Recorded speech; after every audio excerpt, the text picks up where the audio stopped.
So I was thinking back, prepping for this one, and one of the things I remember was, you remember that time that Skunk invited us out to Hole in the Wall to watch, was it Descendants of Edric? Is that Oh the yeah. band? And did you play? Oh I can't remember. yeah. Did you play? Did you guys play that night, or was it just? Yeah, we played 2 shows with them, and then I was like, y'all can go fuck off because they were assholes. They would always just like their crowd would show up and watch them play, and then take their off. whole crowd and the band would leave, and it was just like, well, fuck you. I mean, I loved that band, but I was like, I never want to play with these assholes. I mean, Amanda's awesome. I think I really respect her a lot and everything, and they always had great musicians, but I was just like, man, that's some real shit fucking etiquette. Even if you do like have a job, like fuck you. You know what I mean? Like, I remember there were 2 because there's Hole in the Wall. Oh, I see why you're asked. Well, the video, Victor, that where did you grab that from? YouTube, right? The Blake stuff that you used for the it was from the AGR channel. Yeah, I think that was one of the shows that we the Hole in the Wall, and you can actually see like people walking in front of us, like carrying out amps and shit. That was them. Yeah, that was them. Yeah. Well, I remember that. Speaking of work, I remember you invited us. Me and PJ show up. We watch the shows. And then we're hanging out afterwards. I think there was another band after you guys, or maybe after them.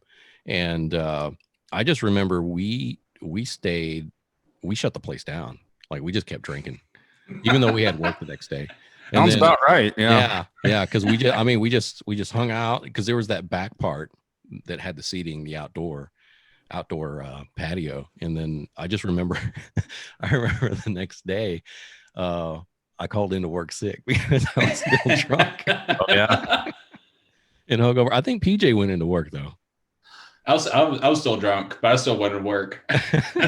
And you guys used to go in. You guys used to do that shit and then go into work and then end up having to get not only work but then do those fucking workouts and just be all torn up. Oh, that's right. Hungover and shit. Oh yeah. Yes. Mondays. Oh, that was horrible. Monday, Wednesday, and Friday. Yeah, that's right. Yeah, those Wednesday workouts were tough because we were still drunk. Man, it was brutal. Well, cool, man. Thanks for hanging out with us tonight. Yeah.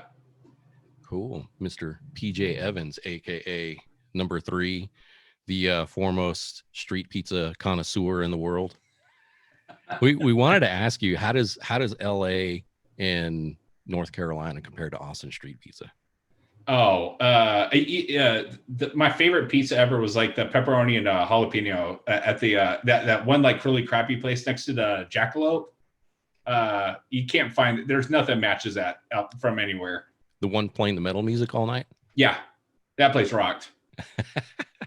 I absolutely love that place.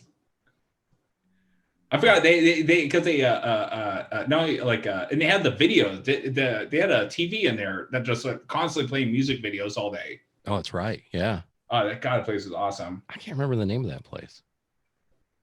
I just remember the metal music. Hoix metal. Hoix. Oh yeah. Okay. That's right. The pizza place we're sorry, I'm trying to catch up on some things and we've started, but the pizza place where PJ famously, dude, yeah, the pizza place right next to Dirty Dog, right? Was it? I think is it across the street or is it right next to it? It used to be right next to it. Now they're both gone. But I mean, but that there was the night. I think your street pizza night, PJ, was. That was the one that next to what ended up being Headhunters. There's like a little like side pizza place right next to. Okay, yeah, no, you're right. Well, here's the thing. I thought that the pizza night, the famous street pizza morning, which we got to get your story. I remember you told that story. We went to a comedy club. We used to do like open mic comedy a couple of times, and I got up there and ranted about whatever, and then PJ got up there. I remember I just like went off on a rant. Like someone said something, and I was like, "Yeah, it was so funny." I think somebody was wearing like a UT jeans or something like that, and you just went off for like 15 minutes. Going on. Yeah, it was weird, but but it was pretty funny. And then PJ got up there and he like just sits down like Indian style on the stage, and he's like, "So here's the deal," and he just like tells this fucking story about eating the pizza, the street pizza story. It was awesome. But like, so I remember one night though, dude, that, and I thought this was the same night, but there were so many, who knows, where we came out to Dirty Dog, and it was I'm supposing it was a Good Rogering show, or maybe we were both there watching someone else. Who knows? I just remember you getting absolutely hammered on Guinness and coming up, and it was one of those nights where like further the night went on, PJ, like every 5 seconds, PJ would just walk up with this like just glazed, not even, can't even, and just like toasting me with this Guinness. It's like, man, love you, man. That kind of like all night long. It was like, Jesus, dude. Like he was absolutely gone. And I was like, if I was thinking that was the same night that then like we later found that you had like passed out on the curb. There was many nights like that for a little while. Yeah, we got to talk about. So there's that one, and then there's two that specifically said that. There's the one where you passed out on the curb and the street pizza, which you'll tell that. Yeah. And the other one where it was a New Year's party or something that me and Victor had all. No, Victor and I went to some party, and I think you went downtown to Red Eyed Flyer, did something, and ended up walking home. And then the next day we all met up for like Mexican food, and you were like way late getting there, and you just walked in looking like absolute death. And like we had ordered food for you, and it came, and you just went like, you looked at the food and you were like, and you just pushed the plate away. You're like, I took one and I go, no, not time. Yeah, literally. And you were just like, and we're like, are you okay? And you're like, oh, and you were like, you had like cuts on you, like walking home and like fall. Who knows? Like you were like, it was so bad, man. Like anyway, you put your face against the cold glass and just like took a nap. My temples, right, yeah, so good. So where do we begin? Well, so I think a good place to start would be when I met PJ. We actually worked at the same company. I still work there, but PJ escaped. So that's my first introduction to PJ. And during his interview process, we found out that he, I think at the time you were doing theater, right? And you were also in a band. And so we looked up the band and we were like, holy shit, this is awesome. And so that band turned out to be One Eyed Doll. And so when you came on board, we got to learn a lot more about you, a lot more about the band. And so, yeah. And then from there, I think I think you had probably seen AGR just in passing, or maybe I was talking about Skunk and AGR or something along those lines, and we were talking about the same band. And then I think from there, gosh, that has to be what, 2008, 9? Mm-hmm. I can remember 2008 seeing One Eyed Doll for the first time at this place called Lucy's, which was an upstairs bar in San Marcos. San Marcos. Yep. That place was awesome. Like, yeah, that was a really cool place. And I was like, oh wow, holy shit. And like, the typical thing where like Kim's running around like flailing around like crazy and runs into the drum set at the end of the show, and I'm like, who the fuck is this fucking man? Anyway, so that was the first time that I can remember that I probably actually saw you. I don't think we actually talked that night, but that's when I became aware of One Eyed Doll. And then obviously you worked with Victor, so it probably came up between us. And then I actually so that was 2008. And then in 2009, One Eyed Doll played with a Good Rogering in Pflugerville at that huge place, Graham Central Station. Remember that? Which was like all those different bars in one. That's right. Yeah. So there was, that's probably around the time we kind of started getting to know each other that I can recall. Yeah. So how long had you been playing in One Eyed Doll when you started working, when we started working together? I was already in the band before my last job before that. So we used to work at a life insurance agency, and that's when I started with them. But I just got started, and I was only in the band, I think, like maybe 6 months or so. We used to play with a band called Sunglasses and Mushrooms. I think that was the name of them, but we played. They also worked there. We would play with them every now and then. And then I left there, went full time at the theater, local theater in Austin, Zach Scott, and then I got hired at the Rack. Okay. So it was less than a year, easily. I mean, okay.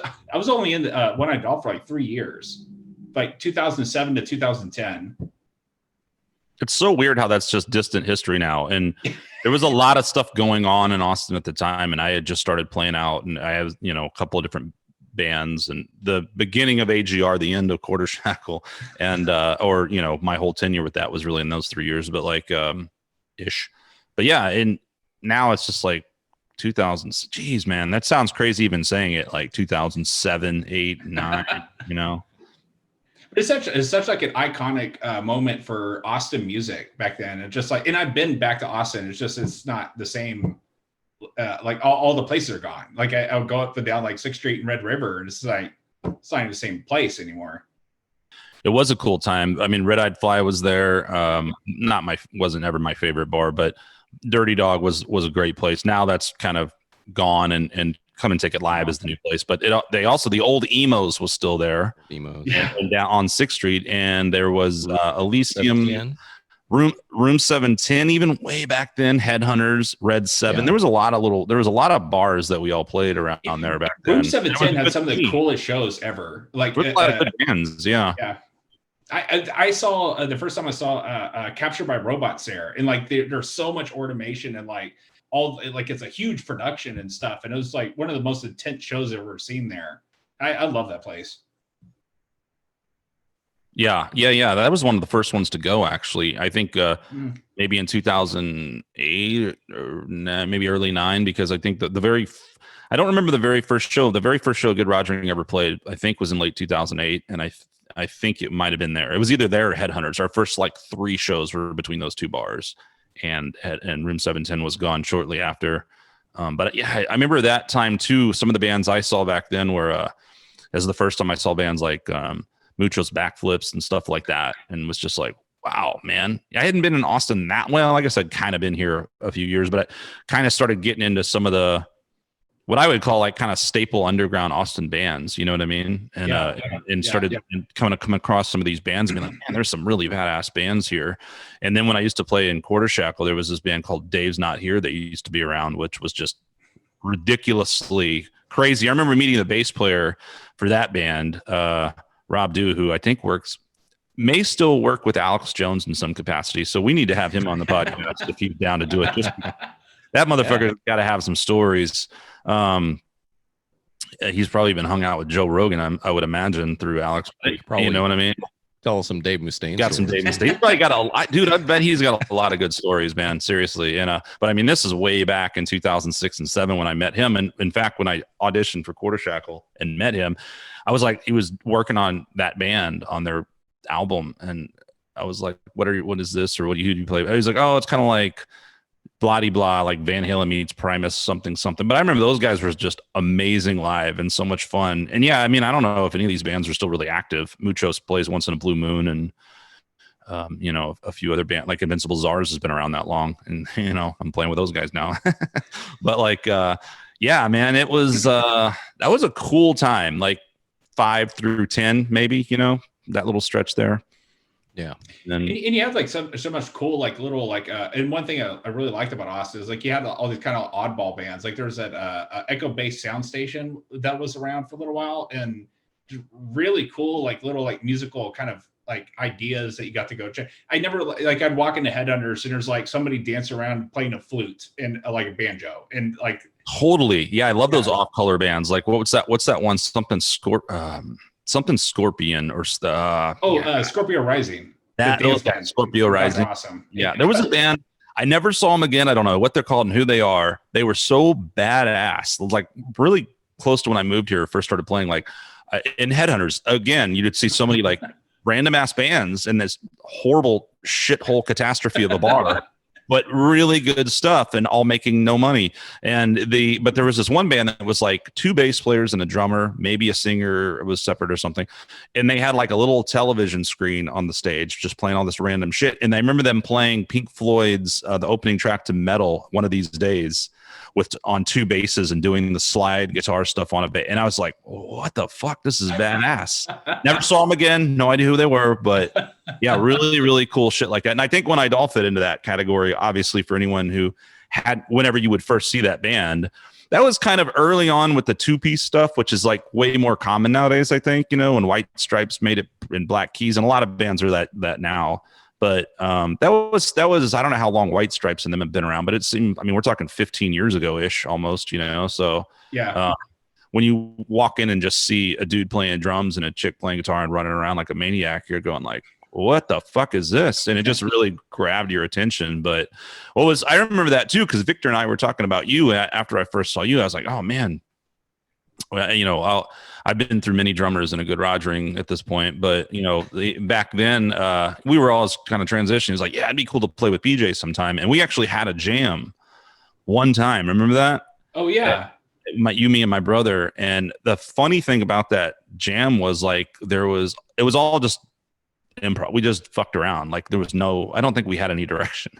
But one song actually came from that, where I was just like making shit up on the spot, and it was just like, oh, maybe then something good. So which is not something I ever really do, but it was kind of cool that we did that. And then do you still play much? Like, because I remember when I saw you out in LA a few years ago, you had a kit and everything still out there, right? I was like still messing around and stuff like that, but I was still involved. Like when I moved up to LA, I got involved in entertainment, like TV, film, and that kind of stuff. And now that I moved out here, like I'm looking to kind of get back in my roots, and like I really want to find like a kind of a fun like low key bluegrass band or something like try out, and like that'd be really fun just to kind of keep up on it. Like I really miss it a lot. That's what I'm thinking. Yeah, for sure. And you're now, I don't know if, so I'm sorry, man. Is there stuff before we actually started this where I'm confused. What's our start point? Cause I kind of like got here late and you guys were talking and I don't know when it's going to start. Yeah. Were you planning on editing out the part where I talked about PJ's adult film career, or is No, we're kicking off with that. Yeah. So anyway, point is, you were here. You went to LA. You were out. I remember staying with you when you were out in Silver Lake the first time, and then you moved to, I forget that girl's name. It was an awesome place in like Glendale or something. Oh right? yeah, no, in Atwater Village. Yeah, I was in that house for 6 years. I was there forever. Wow, Yeah. that was a really cool place too. Yeah, we had mentioned this maybe on the first podcast when Victor and I were doing the whole like getting to know you. Hey, here's how we met, and a little about us kind of bullshit. And I think, you know, I was in my crazy workout phase, and we talked about that. But that was that time. Remember when I came there, PJ, and you picked me up from the gym in Long Beach? You went to PJ went to you flew into Long Beach, and you're like, oh cool, and I was expecting, and you're like, no, I'm going to the gym, dude. You can pick me up. He lands and goes immediately to the gym. I was like a maniac back then. I loved it. I was a maniac, and now it's like all gone. But I was like, but here's the thing, like PJ was like, I don't remember the details, but you're like, yeah, I can pick you up. I was going to stay with you for a day or two or whatever. Then I stayed with my friend Suki and stuff. But and I was, you know, in LA for a little bit, but then you were like, oh, change of plan. You went to Disneyland is what happened. You ended up going to Disneyland that day. And I was like, all good. I'll just walk to the gym. And dude, I'm like, what? I walked like miles to this goddamn gym in fucking Long Beach, like from the airport, right? With my luggage and shit. And then I get there and I just walk in the gym and I'm just like, where can I put this? I just like left. I'm not even shitting. Like I left my like luggage behind the counter, and then like I worked out for like 3 hours. Like I was just like, oh, I guess I'll go swimming now, and like I'm just doing all this shit. And so then PJ comes up, and then like the next day, like we went and hiked. Was it Griffith Park or? Oh yeah, like the goat trails. That crazy hike. You were in mad good shape, man, because that was brutal, and we did that. And then I was like, every morning I was like waking up and jogging like a fucking crazy person. But I mean, yeah, I just remember. Oh, and then we went to the gym, right? Remember we went to the gym in there too. I was just like obsessed. But yeah, walking from the goddamn airport to the Long Beach gym as soon as I got to LA was, you know, kind of funny. From LAX or from? Oh God, no, from Long Beach. Long like Beach. I just okay. basically walked through some neighborhoods in Long Beach. At least you landed at a nice airport. I like Long Beach. Oh, I love that airport. I love that, and Burbank are great. LAX, yeah. I want nothing to do with. Oh, it's horrible. So now you went out to LA in, see, what year was that? 2011. Okay. Oh, okay. 2012. Because, okay, so you were with One Eyed Doll from 2007, 2010. And then I had an off year. Yeah, you had an off year. You were you were he sustained a workout injury. Yeah. You know what I'm referring to, right, PJ? The infamous tire flipping incident. Oh, from the workouts. Oh yeah, the pop. The pop. Yes, Yeah. yes. Yeah. So this is back in Austin. You know, we're bouncing around a little bit. Oh, yeah. So we would work out with the trainer that showed up at work, and she would put on what she called Spartan workouts. So she had the workouts for the work folks, the office people, but then she had just a little bit harder workouts for people who wanted to, you know, try to be one of those Spartan 300 folks. And we did that. So PJ, it's funny because we would do these workouts and we would come back after the workout just dead. And PJ would look at us and he'd be like, "Hey, why are you guys so tired? It doesn't look that hard." I did say that. And so we were like, "Well, hey man, why don't you come out and join us?" And he's like, "Okay, I will." And so PJ shows up at his first workout, jeans, cap, before he cut his hair, so he still had the long hair, t-shirt. So basically his band uniform, right? And so we worked out that first workout, and I think I remember you not coming out of the bathroom for a while. You kind of just sat in the locker room and just recovered for like, I don't know, an extra hour or two. I never I was never like a workout guy. Like she just like beat the crap out of me. Like the first and it took like weeks for me to be able. I would like be able to go for like 90 seconds, and I'd have to like go sit in a corner. I'm like, I can't, man, I can't do this anymore. Then I'd get up and like do another 90 seconds, and it was weeks before I could actually finish a workout with you guys. That was, I know when I came and worked out with you guys for the first time, well, every time, but the first time it was just like, what is happening? Like, and to your credit, like y'all are like, I just couldn't hang at all. It was so absolutely brutal. The stuff that she had us doing, it was embarrassing, but also fun. How long was it until you actually bought a pair of workout shorts and workout clothes, PJ? 3-4 weeks, because to set the tone of me, like back at this company, like the only clothes I had was band merch. Like every single day I came in was in the one-eyed doll shirt, like and I had my pants with like the cuffs rolled up and long hair I could grab behind my back. Like that was the quintessential me that walked in that place every day. And a cap. Oh yeah, one-eyed doll caps. Oh man, that's right. Yeah, you were. Yeah, that's right. You were in band merch the whole time. That's right. I mean, for years, not like Tuesdays. Like for years, I was this.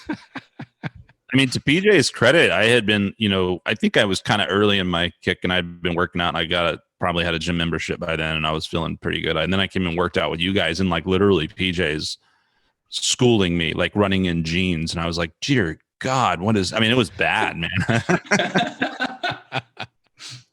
I would just give up and like walk the rest of the run. You guys were already like halfway through the rest of the workout, and I'm like dying. What was her name? Amanda or whatever? Like just Amanda. Trying to keep up. We had so our building was right next door to Blizzard, the World of Warcraft guys. And contrary to popular belief, I don't play video games, and I definitely don't play World of Warcraft. So everybody would always ask me, "Hey, do you ever go over to their office and hang out and chill?" I'm like, "No, dude." But anyway, they had like a ton of people that worked at that office, right? They were like sharing desks, and had all these different shifts come in around the clock. So they had to build like this brand new parking lot behind the buildings. So it was elevated, and it looked down at the offices, and it was just this massive parking lot. And so during the day when it was empty, that was prime time to go run sprints in the parking lot. And I think that was PJ's first workout, was running sprints, because I just remember him in his jeans, just kind of like just trucking along, all the way down this long ass parking lot. And it was like slowing down in the hot sun. Oh yeah, because Texas weather. Oh yeah, Texas weather. Yeah, summer, got to be outside. Yeah, exactly. Yeah, so that was a fun experience. Yeah, and then I think we invited Skunk to those extracurricular workouts. Did we do one at the park, at Peace Park? I did a couple at Peace Park. Okay. I think even more than one, and then we did a few at her house. But yeah, the one at Peace Park was probably the worst of them all until the I think the PJ wrist pop tire flip was the end of it. That was at her place, wasn't it? Yeah, that was at her place. That was the last one I remember doing, but there was a few before that at Peace Park, and we would do, what are those things called? The bear something or other. Bear crawls. Bear crawls. Yeah. Oh Lord have mercy! And then those like real steep hills, like where you're like doing thrusts and shit uphill with dumbbells, like absurd. She had one of her friends staying with her, named Mallory, and I think Mallory at the time, she was working out. She was training for like a marathon or something, and so she after the workout, she came up to the house. She finished her bike ride or something, and she goes, "Who was screaming?" I heard them from 6 blocks away, just trying to lift something, and I think it was Skunk is who she was talking about. Probably accurate. Yeah.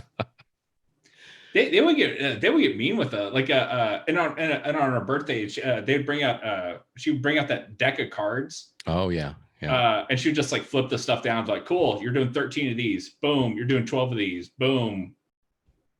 That's such a great idea until it's not, until you're the one that's like suffering the consequences of the cards. Oh, it's hilarious the whole time. Yeah. Oh yeah. Birthdays were fun. Like the kings were, I don't know what, push-ups or something. Queens were squats. Jacks were, whatever torture you can imagine. What's that thing where you jump and then you jump out like you're about, and you do a push-up and then you go back and you jump? Burpees. Burpees. Yeah. That's what the yeah. aces were. Those are suck. Yep. Those are the worst. Oh, that's right. Yeah, aces were burpees. Yeah, and it was a face card, so it'd be like 10 or 11 or 100, something like that. Do you have like flashbacks like Vietnam when you play cards now? Right now, dude. It's happening right now. No, all that's gone.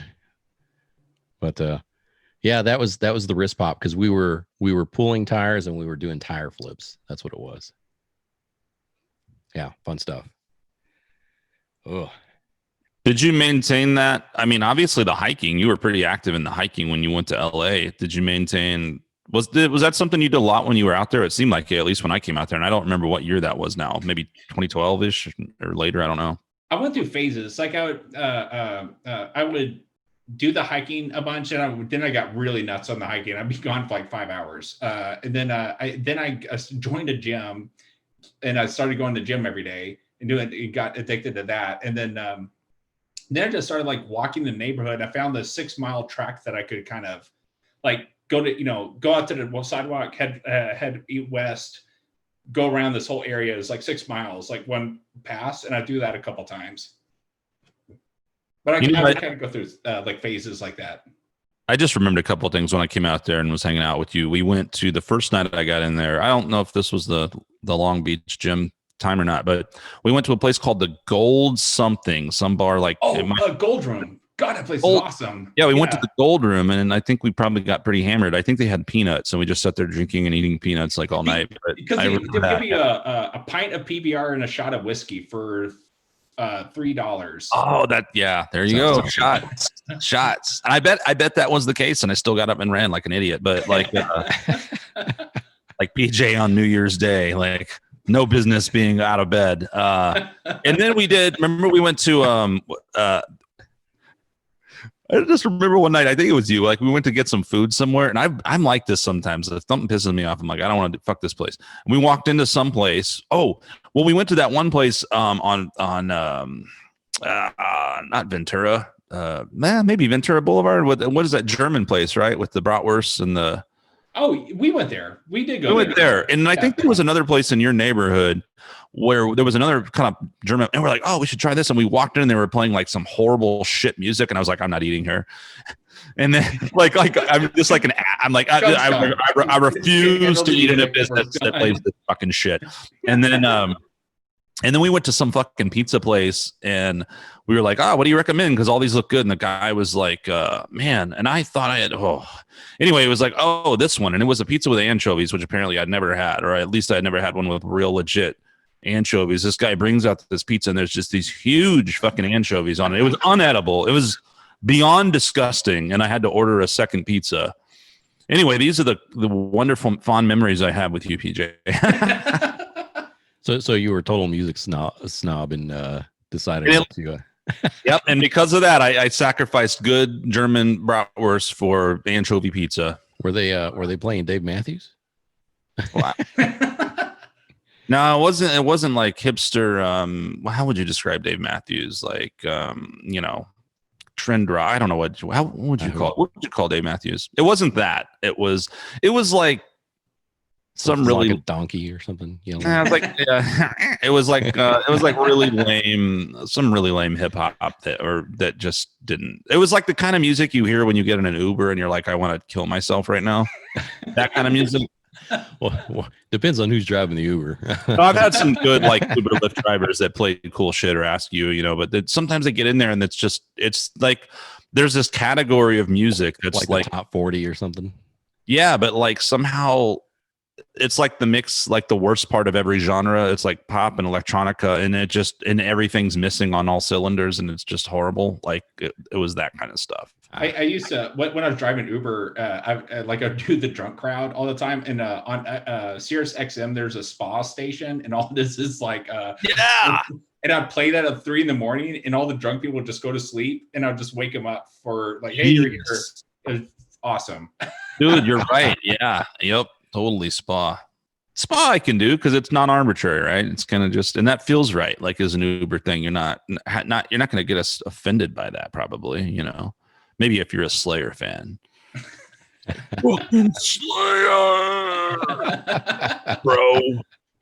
You like Slayer if you say no, we're gonna fight. I'm 47 years old. Metal's the only kind of music I listen to. Oh yeah. Okay, so we make fun of Dave Matthews fans and Slayer fans. Who's next? Man, let's just go for broke. Burn bridges tonight. Probably Rush or Megadeth, right? We definitely got to get into. You got to get Rush and Megadeth stories, PJ, because that is a running theme on this show. If you don't, just make one up. Dave Mustaine got in your Uber. What is this shit we're listening to? Beat me unconscious. What do you mean? What do you mean I have to listen to spa music? Did you say spa? I take karate. Yeah, I'll stop. Oh man! You ever get a chance, read Dave Mustaine's book because it's awesome, and there's many references in that book as to his career with karate, and like he broke some guy's leg for messing with Lars once or something. It's pretty funny. What's the book called? I Take Karate by Dave Mustaine. It's a good question. I don't remember the name of the book, but it is a good read. It is interesting, and I'm a huge Dave Mustaine fan, obviously. So I say this in jest, Dave. I'll have to check it out. Okay, let's see. So you went out to LA 2012. Now you were looking at New York too, right? Before the move out to LA. So you went. Oh, that's right. Yeah, it was. Yeah. Yeah, because I remember you went to New York a few times, and then I made a habit of always going to New York like once a year. I just really like going up there. But I did I was looking at places like in Brooklyn and stuff to go live up there. But then I don't know why I chose LA, but I ended up like, well, let's do this. I needed to get out of Austin and kind of like start somewhere else. And I ended up like I went up to my boss at the time and told him like, hey, I'm moving out to LA, so you can either deal with it or not. I don't care. And they talked to me and go, after the next like week, they came up with the plans like, okay, we're going to allow you to move out to LA and you can work remote out there. And that allowed me to kind of get out into the area and get started at least. So that I'm very thankful for. I do remember that. Yeah. Yeah. That's fucking baller, dude. Like, I can't believe they were like, you're just like, look, I'm moving to LA, take it or leave it, fucker. And they're just like, cool, bro, let us accommodate you, please. It must have been the bee's knees at that company, man. Whatever he wants. It's probably a more classic PJ thing to do, actually. It was like New Year's Day and you weren't going to take any shit. And you're just like, look, I had 75 beers last night. I'm missing a limb. Moving to LA, fuck you. Pretty much. Yeah. I think that's kind of the way it worked out there. Yeah. So you got out of, you escaped Austin. Let's I see. had my off year.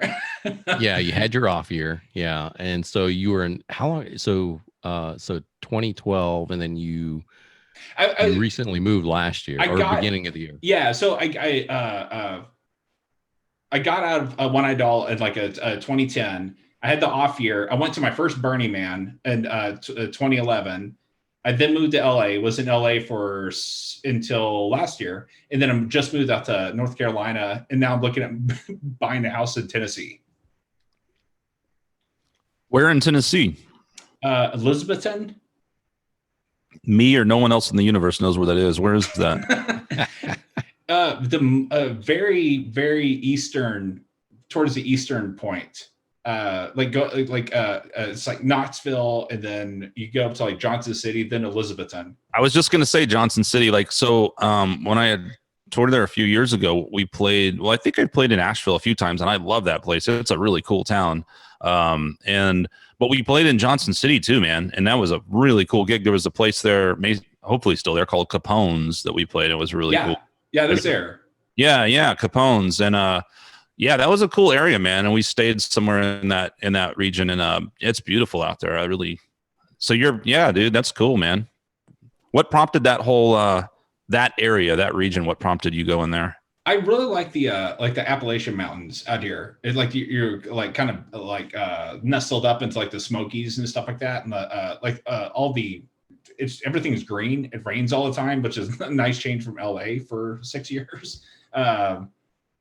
The terrain, the hiking out here is ridiculous. Like you're going down hikes and constantly it's like, oh, waterfall, another waterfall. Oh, it's a giant stream, these giant trees. Like you're in like Sherwood Forest meets like Lord of the Rings, like most of the time. Yeah, really beautiful stuff out there. Yeah. Is there ever like a yes that moment? And they just kind of look at you and like, I'm not where I'm supposed to be. the one drawback, right? Oh boy, I took a wrong turn with my canoe. What prompted the move from LA out to where you're at now, out in North Carolina? When I went out to LA, I got started being acting in film and theater, doing some TV stuff, and then as the years wore on, I became a lot more interested in doing a lot of tech work. So I worked with my best friend out there, Eric Beck, and he does a lot of like really kind of nerdy, techie kind of things. We got a gig working for Lego, and I basically was a Lego wrangler. And I would work with him all the time. And they would send us all. You can look up it's called Lego Beyond the Instructions on YouTube, and it's a show that we did. Lego would send us unreleased Lego sets, and we would like kind of soup them, like pimp my ride, but Legos. So we'd like take the Lego sets and add like motors and like make them remote control and add lasers to them and make them, run around and do stuff. And I really liked, and then I worked with Eric and we started building like robots for stuff and really kind of got into like the nerdy techie side of like all that kind of stuff. But then I started looking around in LA and I'm like, why do I need to be here? Like the house that was in was like, an 1,800 square foot, 3.2, and it was 1.6 million. Jeez. God. And you just start looking around like, how do you make it work here? Like it's just no point to it all. The traffic is just atrocious too. And no matter where you go in the city, like it's just like if you can find a deal for 700,000, like you're lucky, and it just made no sense why to stay there. And I got to a point where I needed to where I started looking at like leaving the house I was in, but I'm like, I can't find anything else. Why do I need to be here anyways? Let's go, to a new area and kind of start afresh again. Yeah, seems like you left at the right time, because now with everything going on and people are just, it looks like a lot of people have just had it with, well, for one, the governor and California in general, but just, it's too expensive, all the taxes. Yeah. And just everything else going on there with Newsom and whatever city, you live in out there. Unfortunately, it got scary. Like, I'm a nerd, so I went to I went to a ham radio class because I'm a nerd.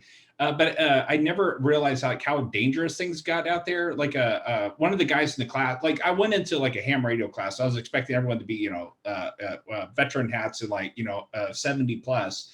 But I saw a bunch of looked like Starbucks baristas in there, like all like mid-20s. I started asking people like, what are you here for? Like what is, and looked way too hip to be talking to me. And they started talking to me about they were mostly from Chino, no, Ojai. I'm sorry, Ojai, California, where the big fire was. And what happened, when the fire started going on, they shut down all the power to the whole area. But so they shut down like all your internet, your cell phone, nothing worked. So all these people were just kind of stranded. And they found out that there's officials there to keeping people off of the roads. So, make sure you got to stay at your house. We have everything taken care of. Blah blah blah blah. These guys were all at this house, and there's like this weird wacky neighbor that was like a big ham radio guy.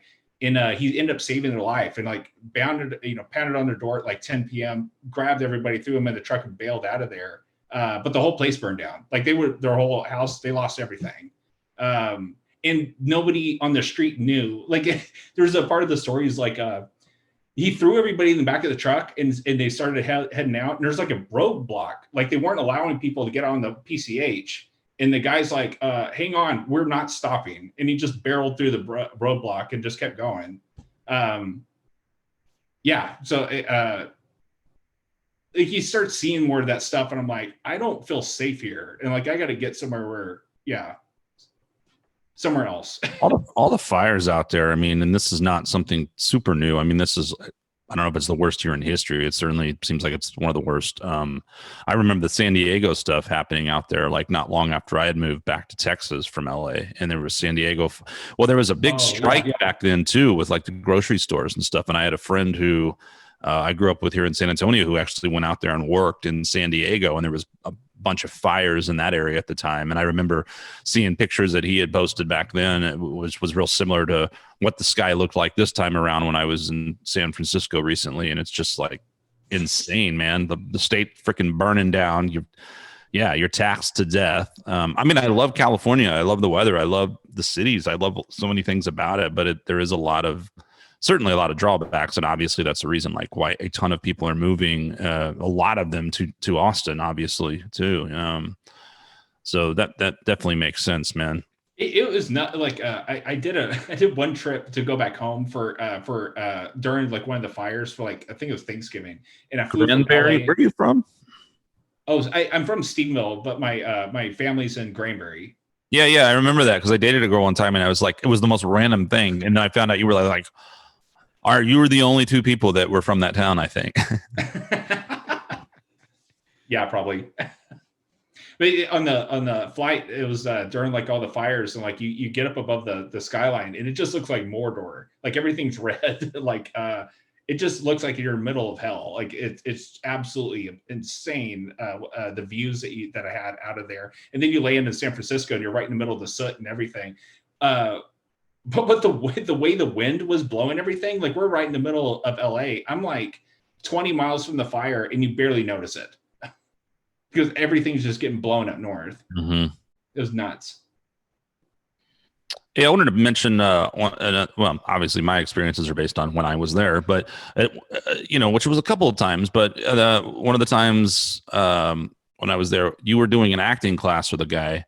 Oh, yeah, Alan. Yeah. Is he still stuff in there around? What's that? You did some monologues and stuff in there too. No, I just came and sat in and watched you guys. I didn't actually end up doing anything, but it was really interesting and cool to watch. I enjoyed it a lot. Yeah, but I came and sat in, and it's a story I tell because it was really amusing and funny to me. So I'll share it, and you can confirm this. What's that? Oh, he's doing. I've actually talked to him like a couple weeks ago. He's doing fine. Yeah. What? Yeah. Go ahead. That's awesome. I think that was in Studio City, right? Somewhere in that area. Yeah. So I remember going there with you, and we stopped.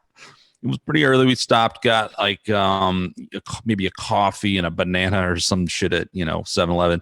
Go in there, and I have never been. And it was one of those kind of like theater-esque little, right? Kind of had the rising chairs, and it kind of felt like a mini little theater, right? And then the person in the front. So everyone in the class, which wasn't a whole lot, 20 people maybe, right? Yeah. And so you guys each got a monologue, and then you each got a script that you would act with someone else, but I don't know if you know who that person was. You didn't have any prep time, so you you had a little time to look it over maybe or something, but then you just had to like wing it with them. And I think it was a very much improv thing, right? His whole thing is like he wants you to read it once. That's it. Yeah. Right. So it was really cool and really impressive with just watching everyone react off each other and react to something that you had literally just been thrown your way. And but anyway, so there was the monologues, and then maybe there was like a break, and then we came, went and had some food or whatever, and then came back in, and you guys did the other things. And I don't know if it was before or after or both, but the coffee or whatever the case was, my stomach was just going ape shit. And I have never been in a more quiet fucking room. I mean, it was, you could hear a pin drop. It was dead silence the whole time. And I was just like, son of a bitch, because my stomach is just like gurgling like. And I'm convinced like the entire room can just hear my stomach. Like you could hear every squeak, and I'm just like the entire time. And it was, and the thing was, and here's what, and it was so like absurd that it actually made me like giggly. Like I started just being like, and so I was like, a lot of that time, like people would be up there doing these really serious monologues. Like one girl was like bringing herself to tears. I mean, these were not like comedy sketches for the most part, right? I think they were pretty serious. And I'm like sitting there going like, oh God, I gotta like not laugh because I'm just having this absurd experience. And then the funniest thing was Alan, who was kind of sitting up top in like a director's type chair. I just remember, and I think here and there you'd hear like a little gurgle or something from somebody, but then he had this one that was just like, and he was just like, oh, excuse me, but dude, I could hardly like hold it together in that fucking class. I was like, you guys got to have some white noise happening in here, man. This is just too much. So, that was my takeaway. Oh man. So you had the what was it? The noisy stomach going on, the worst, man. Bubble guts. That's what I was trying to think. Bubble guts just out of this. Dude. Well, it was probably, I bet you it was the same. It was probably like the next day after we went to that gold room or something and just got like blitzed, and I've got a ton of fucking alcohol in my system, and then we go get a coffee. I mean, what do you expect? What I didn't know was that I would be sitting in a room where it was like dead silent and people are up on stage like acting out their heart and soul, and I'm just sitting there like, oh. Running out of the room like, sorry, you guys all suck. Wow, am I that bad? Well, do you remember what your mommy shit, man? You did so many of those classes. Of course, you're not going to remember what you did that particular day, but it was cool. It was like fun watching it. It reminds me, we did, you, me, and a few other friends did some. We had like a sketch group that we did for a while, and we did several comedy sketches, and 3 of them, I think what kind of started that was that we had a friend who apparently there was supposed to be a second coming of that show in Living Color, right? And I think the Wayans brother, remember how there was that whole thing, and what was the dude's name, like Al Braden or something, right? I can't remember his damn name now. One of the guys though was going to audition for that, and so we did like 3 different skits with him, right? Oh, because that was his audition pieces. Yeah, that's right. Yes. Yeah. And we did 2 of those at your apartment and one at a gas station. And they're somewhere. They are somewhere. I remember that. I don't know where the hell anyone can find them, but they were online somewhere way back. And I guess that obviously that show never happened, or I don't know what the situation was. But anyway, we did these pieces. One of them was like at a gas station, and I just remember he played a crackhead. And another one, the other 2 were at your place, and one of them was a Herman Cain skit. Remember that? Oh yeah. Right, where he was Herman Cain, and we were asking him questions, and I mean, it was topical at the time. Whatever that Herman Cain was, something. I just remember like a chick coming out from under the desk. So it must have been like a sexual scandal, and like he was getting a blowjob during an interview, something along those lines. But the one that I could not, and this is where this like is my favorite. This is my favorite. I had like so much respect for you guys because I was like, you always think you can do something, and I feel like I can like somewhat act in certain, whatever. But like, holy shit, like doing comedy is so hard because you've got to be straight faced, and I could not hold it together. I kept fucking busting out laughing every single time because the skit was you, me, Roxy, I think his name's Al Braden, and Al something. I feel like an ass for not. AJ. I remember we called him AJ, but he had like yeah. Anyway, so, and it was the whole thing where it was like we were white and he's black, and he was and so you and Roxy were the parents, and me and him were the kids, and I had the big beard, like long metal looking dude, and he's just like this cleaned up black dude, and we did this whole thing where like he found out he was adopted, and he was like couldn't believe it. And I was like, come on, man. It's like, you listen to rap and I listen to metal and I'm white and you're black. And I mean, whatever it was. And it was just so stupid. And then like Nikki came in and had some one liner, and she's, and it was every time she came in with that line, I just lost my shit. I would love to see those skits again. And then we did that other fucking thing with that rainforest shit. We did that goddamn skit where we were like saving the rainforest. We came up with some fucking weird ass thing where we were saving the rainforest or some shit. Remember that? Yeah, I do remember that. It was very random. Yeah. So we did several of those, several little comedy bits, and one of those led to a piece of audio gold that I actually finished several months back. I mean, first time we had talked a long time ago was I contacted you in regards to that, and because we had a skit, which to this day I will stand by and I think is genius. And I mean, I guess I'll say it now. You're in no risk of losing your job. I've only mentioned other people's first names. It's not like it's out there, so it doesn't matter. But we had this horrible, tasteless idea where we were gangbanging a blow-up doll. And I stand by this idea. I think it's funny. And then we had, and so the skit was like, it was like three guys. It was the most absurd thing, but we were doing that, and then so you and I wrote music for it, right? And I remember you had, it was some sort of drum program, or I don't know what you did, but you came up with the drums, and then I remember coming up with the lead, and it was obviously like our intent was to make it like porno type music. Yeah, it had this garbage like half with like $100 like Amazon garbage guitar, and you were like just kind of thumping around on it. It was awesome. It sounds so good, like for what it was, because so for years I just had these stems because PJ had this in his computer, and like years ago I was like, oh, can you send me so I just had these stems labeled like porn music. And like every now and then, if I'm like doing a screen share and it's just like you see this folder, it's all porn on my computer. I'm like, oh no, it's not what you think. It's not what you think. And so finally, like when the pandemic happened and I was just kind of doing some different stuff, I was like, shit, man, I'm gonna pull this song up and fuck with this. And I ended up doing the whole thing. And I hit up PJ. I was like, dude, remember this thing? Are you cool? Like, so I still like intend to like put that out. And I think I mentioned this, Victor, about using that as the intro for this podcast.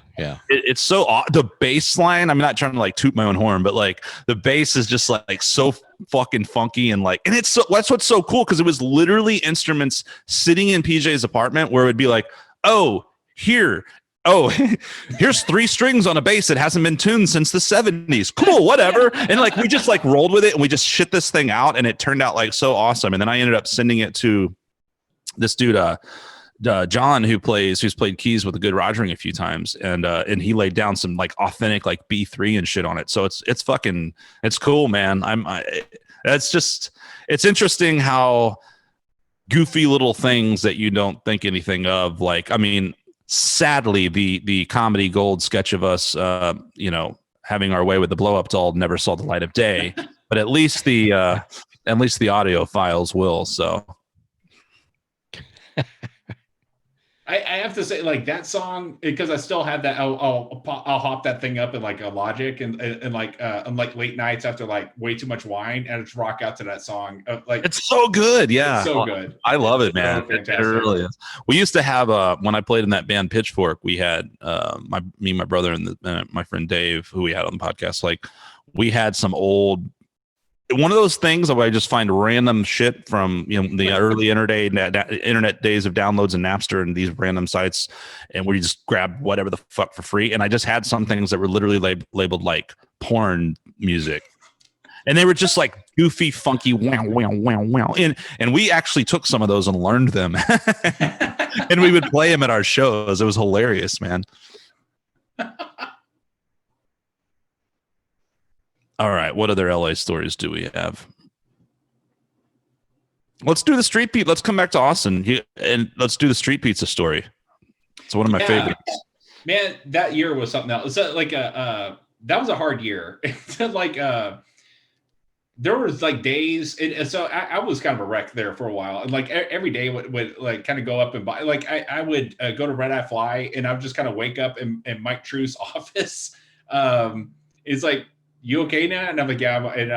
But it was a mess. There was a couple of nights. The street pizza night was another Guinness night, typical. I was at Headhunters and kind of going through the whole night. You know, like how you would, like, after a night that you drank too much, like parts of the night would kind of get fuzzy and then they would go away, and then you would come back and it's like 20 minutes later and you would kind of go away and then come back and like kind of back and forth. I never experienced that, not once, not ever. Oh, a lot of times that year. But I remember some parts of like the night of Headhunters, and then all of a sudden it's like 6 a.m., 6:45 a.m. It's light out, and I'm on the sidewalk, and like I'm like this, and I just kind of wake up. And I look around, it's light outside. And then I kind of get up and I like tap my jeans for like, okay, got my keys, got my wallet, got my phone. I'm good there. And I start kind of like looking around. And there's this, like, it's like we went out, I went out like this is like a Wednesday. Like I'm waking up on like a Thursday morning or something, like about like have to go into work or something. And there's this like, there's like this couple that's like walking down the street, like to go to work, and they come by and they kind of take a look at me, and cross over to the other side of the street. He's homeless. And I like they're coming up, and they just kind of looked at me and like looked at fear and had no idea like how to kind of process me. And all I remember is all I need to do is just tell them like I'm okay or just something, and then I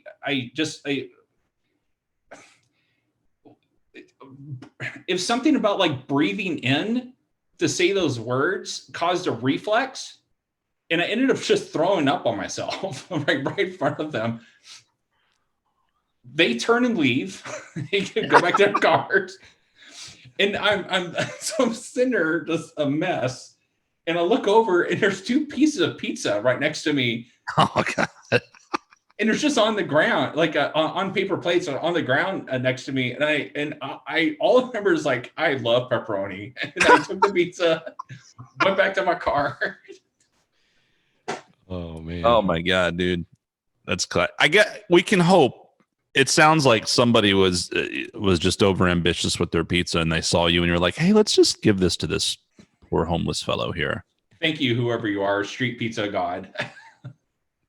Man, I know that feeling of just, it's weird actually when you're in a situation where you're like, oh, and you feel other people looking at you like, oh, look at like, oh no, this homeless piece of trash is going to ask me for money. You gotta stay away. I had a horrible night once upon a time where I in hindsight, I think I was roofied. It doesn't add up now that I think about it, but I got really drunk and blacked out. It's just one of the worst nights of my life, and ended up going to jail. This is a whole other story, but I love this story.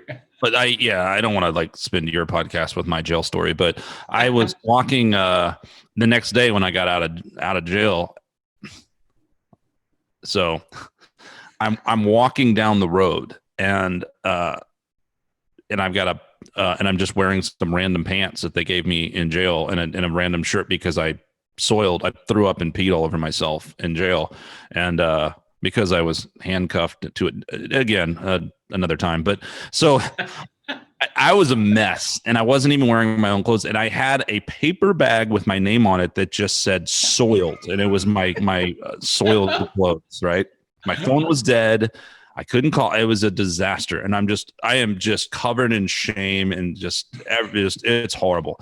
And I'm walking down the road, and my boots are untied, and I look like ass, and I could feel people like, oh God, crossover, don't, shit, you know what I mean? And then I remember walking in, remember that place, Fox and Hound? I don't know if those are still around, but I used to love that place. And there was a Fox and Hound over off Guadalupe somewhere. Yeah. And so I walk into that place, and the guy behind the counter is like, hey, can I get you a drink? And I'm just like, a Dr. Pepper and a phone, please. You know, I'm just like, yeah, but it was like horrible. Oh, brutal. So there was something else too I was going to ask you, PJ, and I thought about soiling myself and got distracted. That'll do it. What are some of the things you did? You said you were an Uber driver when you were in LA, and you were doing some acting in the classes and stuff. You had some interesting things. Weren't you doing some of that Facebook stuff? Not Facebook, but didn't you have some kind of thing? It sounds like, I think you were telling me one time, like there's a bunch of actors and people out there that just do those kind of jobs where they literally are like the ones that go fucking click on like and shit like that when people buy for bullshit likes and all this. Enlighten us on that crap. Yeah, it's a weird industry out there. Like, and there's so much. There's a whole industry built around like the kind of facade of like community and like fan bases and stuff like that. And so what in LA, what they'll do is, so there's like these little communities, and the community rules are you have to go and like everyone's IMDb page, you have to go like everyone's like Facebook page, and everyone does the same to you. And it creates like this little like weird little community of people that, like circle jerk of likes that are like to everything. But that's just kind of the mentality out there, and it's just a really odd thing to kind of be a part of. But it's interesting to kind of experience all of that, at least. What was your favorite part of LA living there? Favorite places to go when you first? I think something when you initially moved there, and I don't know if you ever actually lived in Venice, but wasn't Venice something, or you had a friend in Venice, and that was an initial? I had a friend in Venice, yeah. How did you like Venice Beach? I had two friends out there. One of them I actually did a film in Austin with, Corey, and he moved out to LA to do the same thing I was doing. He's actually got me in touch with Alan as the acting coach. But I loved Venice Beach. I liked visiting there, but didn't see myself to live there. But like when I went out there to visit before I actually moved out there, Jacqueline, who lived in Venice, told me like just get on the bus and like go check out, like you need to go check out Silver Lake, you need to go check out Echo Park, Glendale, like kind of gave me a list of places to go check out, and I really fell in love with Silver Lake. And so when I moved out there, that was the place I kind of like hit up, like went straight. I used to go up there and do those Los Feliz stairs. Like, do you remember all that stuff? Like going up to the hiking, like up to the observatory. Oh yeah, all that kind of stuff. Yeah. Yeah. The weird thing about living in LA is like you think like, oh, yeah, cool, I'm gonna go to Venice Beach, and then like and then you live in the valley, and you're like, fuck that. Like I don't want to deal with the 405 and yeah, dude, because it's like a day ordeal just to like do that kind of shit, you know. Well, and like my third year there, my car got parted, like, and it was totaled. And I like my last like 5 years in LA where I was like taking the bus everywhere, which worked. But like, yeah, for me to get to, like, I was in LA and went to the beach like maybe 4 times, and I was there for years. But that's like a very classic like LA story. Yeah. Mm-hmm. Yeah, unless you live there. Like there was a few times I had visited out there, and then when I lived out there, I was bounced around a little bit, but I was mainly in either the Hollywood or the Valley, areas. And but the first time I went out there, we were actually staying with a guy in Santa Monica, and it's not a place I think I would really want to live, maybe, but it was cool. I mean, it's I love beaches. It's a different lifestyle when you live on a beach. Yeah. Yeah, a lot of the like my burner friends are all beach people, like Santa Monica, Venice, Marina del Rey, going down to like the South Beach areas, but like they're all over there on the west side. That so checks out, man. Yeah, some of those beaches are beautiful too, like Manhattan Beach and like Hermosa, like that. Some like nice, talk about $1 million shit. Like, yeah, some real estate. Dude, let's talk Burning Man because you got way into that. Are you still doing that stuff at all? I mean, I guess it's not happening this year anyway, but it's not happening this year. We're definitely going next year. But I started going in 2011 and have gone every year except this year and last year. But there was like back in 2016, I worked Burning Man. I was out there for 6 weeks, and I went out there for the event, and then they have a whole like culture of like the pre and post burn. But I stayed out there for Restro. For Burning Man, they have this whole thing called the Playa Restoration Project.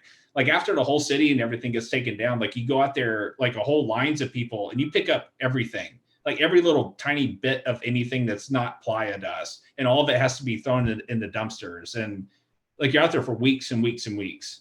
It was nuts. Those people party like crazy. They have like there's a little town out there called it's in Northwest Nevada. But inside the town, they have a burner bar that's specifically only for the Burning Man staff. But you walk in there and everything's free. Like you just drink whatever you want, like however much you want. Don't pay for anything. And you just sit there and people just party and do it. It got crazy. It was great. I had one of the best times of my life. And it's the last time I got to go see like the founders who live in the little town out there. We got to go out to their homes and stuff like that. And I got to meet Larry before he passed away. He passed away like 2 years after that. That whole kind of thing I don't know. I mean, it's grown a lot, I guess. I'd be curious if you probably know more, obviously, some of the history of it. I don't, but it's kind of like a barter system, or certainly started out that way, right? It's very much no. It's all gifting. They don't do any. Yeah, it's all gifting. And it started back in the 80s, I think, in San Francisco, like on the beach, one of the beaches right next to the Golden Gate Bridge. And it's kept getting bigger and bigger and bigger. And then one of finally the city started like shutting it down. And then the founders go, we need to take this somewhere else. And someone said, we need to have this someplace like on Mars. Where does that exist? And they found this specific, the Black Rock Desert, Northwest Nevada. And it's just this like alien world of like, you're just in the middle of like a dried up lake bed, and it just goes for 400 square miles. It just goes to the horizon. It's nuts. Man. What is what's an average crowd size or the largest number of people they've ever had there at once? 80,000. It's capped at that now. 2011 is the first year that they sold out, and then every year since it has been sold out. So they just cap it out. It's been they're trying to expand it now, go up to like increase it by I think like 90,000, up to 90,000. But like you go out there, it's amazing. Like you go out there in it's a temporary city that's just built in the middle of the desert. And so like you like during the day, like you go down and there's streets and there's avenues and like there's a whole grid. There is a city there, and there's an airport and everything, and there's radio stations up, but you could like there's restaurants, there's yoga studios. Like it's just a kind of a bustling little like desert nomadic city. And then at night everything changes and everything's like lit up cars and stuff like that, like four stories high, just kind of like rolling around. Sounds like Mad Max, but like cool, not deadly. Like you're not gonna die. Was that just a lot of people? I mean, like a lot of people on drugs, like not everybody, but I guess a lot. But are you so what's the average tenure, or what is the longest somebody could go out there and stay for? How long does the entire event last? The event's only 10 days, but if you were doing like the pre and post burn, technically, if you were working at the ranch, like you would probably be, I think they work for like 9 months. That's what their schedules are. Basically, there's a community out there that just sustains more or less. And then people kind of funnel in, and then you have a big 10-day thing that happens. What's funny is like the hardcore, like the DPW, the Department of Public Works for Black Rock City, is like the people who like build the city. Those are the people that have been doing this for 30 years. they do the pre and post burn stuff, and they hate the participants, which are people who come for like the event. But they are out there for like 6 weeks. The event happens for 10 days. And during that time, they just kind of usually go like kind of avoid everybody, all the participants. But then they come back out and have like this whole other kind of experience. But it's cool. Like they have their own like man burns, and they have like their own events and stuff like that are only like kind of like really specific to like the people who actually work the events. It was really interesting to go through. I'm sure there's bands that play there. Didn't you do something one year where you were like playing drum? Did you ever play there? Because I know some people have like they drive around with bands and drums and shit on cars. Or did you ever do anything like that? There are some there's a Crossroads bar on like 9 o'clock, and usually like A or like the little alcove like on the A street. There's a bar that's usually there called Crossroads, and they usually have like this like 22-piece like rock band doing, and every night will be a different era, like 70s, 80s, 90s, pop, like funk. They're absolutely fantastic. There's like some of the best like live music I've ever seen out there. But it just kind of depends like what bars are out there, what venues show up for that year, and who they get to play and who shows up and all that kind of stuff. But there's definitely like there's bands that are like, we're a Burning Man band. We show up to every Burning Man, we play, and that Crossroads band is fantastic. Nice. Yeah, but so it's like they actually have people there that are part of the event that are performing, but then a lot of other people, because you can kind of do what you want, right? I mean, people can come out there and just play music and do whatever, right? Because like really, the organizers of Burning Man, basically you're just setting up the city. They like basically draw the streets out and set up porta potties. That's almost like there's a lot. That's most of everything that they're doing. Everything else that's happening out there, the people who are participating bring it. And you like there's like nerd game camps that you go in. I went and like people had like a bunch of computers hooked up, and we're playing like StarCraft. And I did that for like one day because that's what their experience was. Man, StarCraft, that makes me think of and when you said the Blizzard thing, Victor, like I remember way back before World of Warcraft and that huge thing, like playing like the original Warcraft or Warcraft 2, some Tides of Darkness. And it was like me and my brother and my dad would like, we'd have anxiety attacks when the other guy was on the computer because we'd be like, I gotta get my my poor mom's like, dinner. And we're just like, only 4 more hours of Warcraft, please. And then Italo, who was on the show, like another one of my friends who was a big Warcraft guy, and I never really got into StarCraft, but he got into StarCraft. So I remember that title too. And like that was a little bit after that one. Yeah. Those were badass games, actually, man. Those were nerd or not. Yeah. I was going to say freaking nerds, man. You're welcome. Yeah, you went I remember the first time you went out there, it was what, 2011? Yeah. I think.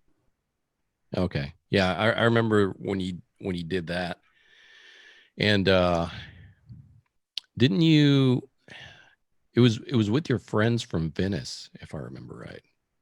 And they took you out here. Because that's it. Because I was looking at moving to New York. I went to Burning Man, and then they talked me into moving to LA that year. That's right. Yeah. And I remember when and I'm assuming you drive out there and you just basically just drive into the desert, because you came back and your car was just caked in sand. Like forever. Like I don't remember. I think you washed it like after a year. There's no point. Yeah. It like the dust up there is like is really, really, really fine grain. It's like flour. And it just gets everywhere and you can't get it out. when after my car got totaled and I sold it, like I started like moving like seats around, and there's just like cakes of like playa dust from like, I mean, it's like 5 years old by this point, just like underneath the seats and everything. Man. No joke. Trippy. Do you ever talk to your former bandmates? No, but interesting story like came up like 2 years ago. One of their mega fans reached out to me and found me on Facebook. And he started hitting me up, and I kind of talking to him, kind of getting a sense of like what he was all about. And he just had a real sense of like when he ever like latches onto something, he really kind of digs into like their history. And he had this knack of like, not only did he find me, but he found Man, the drummer before me, and he found Scotty, the original drummer, and he found like her original like producer Scott, who they don't talk like. So he started going around and like tearing up like all this history stuff that I know like she hated for like him like tearing up all this stuff. At this point, it's been like 10 years since I even heard her voice or looked at her face or anything. And he would just like constantly like badger me all the time, like boom, boom, boom, boom, boom. He finally ended up sending me a video of like what they were at like 2 years ago. They're still playing a Dirty Dog, by the way. But it ended up, it was a video, and I didn't want to watch it because I didn't want to like deal with all that crap. And then he kind of called me out. He's like, hey, did you watch it? Did you watch the video of all this guy? He finally ended up making me watch it. And it helped kind of deal with that whole like 10 years of like a whole story and everything. I thanked him so much. I when I moved out to North Carolina, I actually drove by Independence, Kansas to meet him in person and shake his hand. His name's Marty, great guy. He had me, but that, yeah, there was just like a nice little cap to like after 10 years of all this stuff. And he just contacted me out of the blue. Really weird. Yeah. Just. Did he used to live here or in Texas? And that how he was a fan, or no, he was from Kansas? No. They went touring like crazy. And so they were kind of all over the place. And he saw them out in the Midwest somewhere. Oh, and this was after you were in the band? Okay. You guys toured a little bit, right? Yeah. Oh, and then you were going to go to England even. Was that, you were still in the band, and then that, whatever happened with that? So we booked out a whole tour on England. We head out there.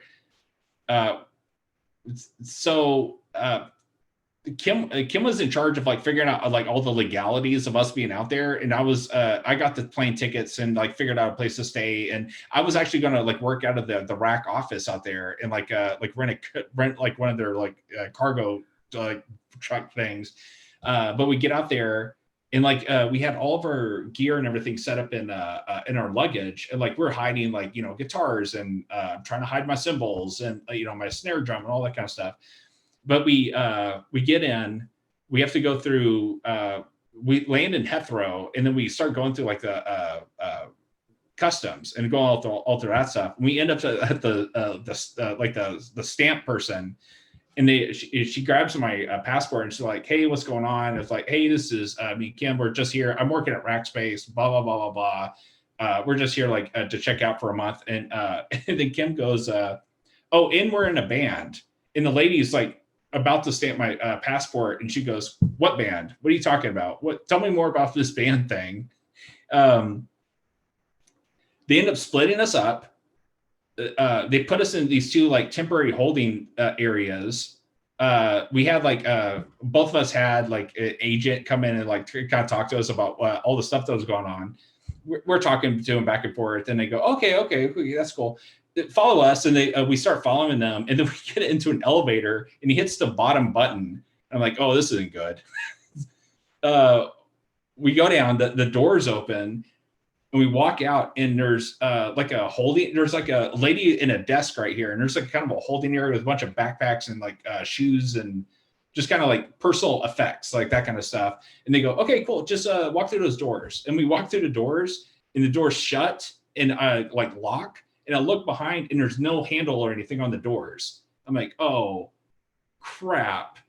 As soon as those doors shut, I see this guy's head pop up from a couch that's in the room. And he goes, "Hey, what day is it?" And I go, Thursday. And the guy goes, "Crap, I've been here for 36 hours. And I'm like, oh, this is not going to go in our favor. We ended up being there for 18 hours. They were really nice to us, but they would come out like, "Hey, do you guys need like like a sandwich or something like that, or anything like that. But they end up deporting us, and they sent us back to the U.S. That is absolutely nuts, man. That is crazy. I do remember that now. Yeah, because you guys showed back, or you showed back up at work, and I was like, "Hey, aren't you supposed to be in England or something?" That was a bad day. Yeah. And how long was that tour? Or, and I mean, I'm assuming you guys had shows already booked and everything, right? Yeah, I mean, 30 how long days. that you were going to be? Oh man, that is nuts. And it was all in England, huh? No mainland or anything, just all England shows. All England, yeah. When I got back and we started talking to people, and everyone's like, "You never fly into Heathrow. You fly into Germany and take the ferry across." Because if they don't accept you just go back to Germany and go the next day. Like, oh, Yeah, no kidding, right? Yeah, like Heathrow is crazy. I remember going through there, and I mean, it's just absolutely massive. And I do. I mean, they don't dick around with customs too much. I'm surprised you guys got that far, actually. Like, how did you disguise? I mean, when I went, I think I was like, oh, I'm on vacation, but I had a guitar. But but like you were just like literally hiding instruments.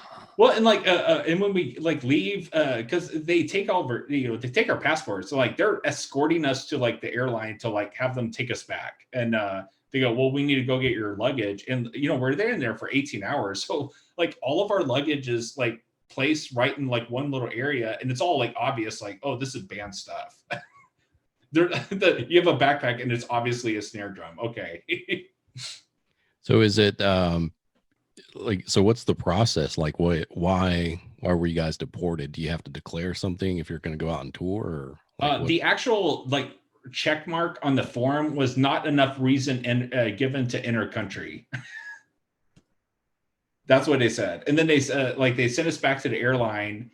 And like we weren't allowed to even like touch our passports until like they were handed off to like the co-pilot. And then we got on the plane, got seated, and they wouldn't even give us the passports back until we're at 35,000 feet or whatever. And then they come back and like, there's the whole thing. Everyone's looking at us, of course. And like, here's your passports back. You're getting deported. That is so crazy. Wow. Yeah. And then our connection was in Toronto, and we landed there, and Kim started like, she had her acoustic guitar with her. And everything else is in luggage and the check-in. And then she ended up doing like a little show for like people that were just like, waiting on their planes and stuff like that before we headed back to the US. And then I get to call my parents up like, hey, we need a ride from the airport. And I have a really bad story to tell you. Was that 2008, 9? When was that? Do you remember? I think it was 8. Yeah. I think it was 8, yeah. MySpace days. I also remember when I had a ton of MySpace, and I've seen a few other people do that now with like Instagram, and I mean I've got a few groups and stuff on Facebook, but there was just like every region had a Facebook page and this and that, and I remember that. Yeah, you guys were pretty busy back then too. I mean, you were playing a ton of gigs. You were like, you did a tour inside the US, if I remember right. Yeah, we did one Midwest, one East Coast, and 2 West Coast tours. That was like within 3 years. Like we were out all over the place, and like doing a lot of regional stuff, like San Marcos, San Angelo, all over Austin, all over like San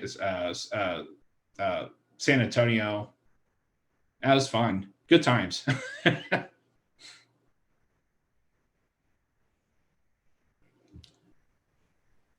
When did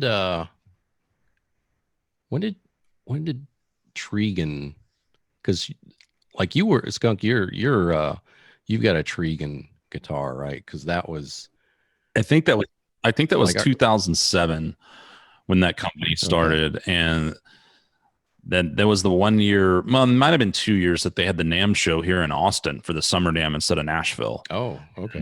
And that was the year right before the economy just took a huge dump, or like a big recession happened in 2008. I guess, was that the, no, that wasn't, I guess more of a recession later. What am I yapping on about? Wasn't that kind of like, there was a huge kind of like, it was bad times. A housing crisis thing. Yeah, that's it. But everything's better now. Everything's better. So the yeah, that was 2007 at that. No, holy shit, Victor. I'm not even shitting you, man. There's a Geddy Lee story that goes with that. It happened. We made it happen. All right. Oh man. Dude, this is great. Okay, there's so many things that are about to come into play. I felt like one was coming up because when PJ said they flew into Toronto, and I'm like, oh man, we were setting up the rush, setting up the YYZ. Yeah. Right? So I had the gig with. Did you come to that show, the Glazer show at Momo's? We talked about that on the first podcast, right? Yeah. I was there. Yeah, definitely. Yep. PJ, So, I don't remember. Were you there? No. PJ.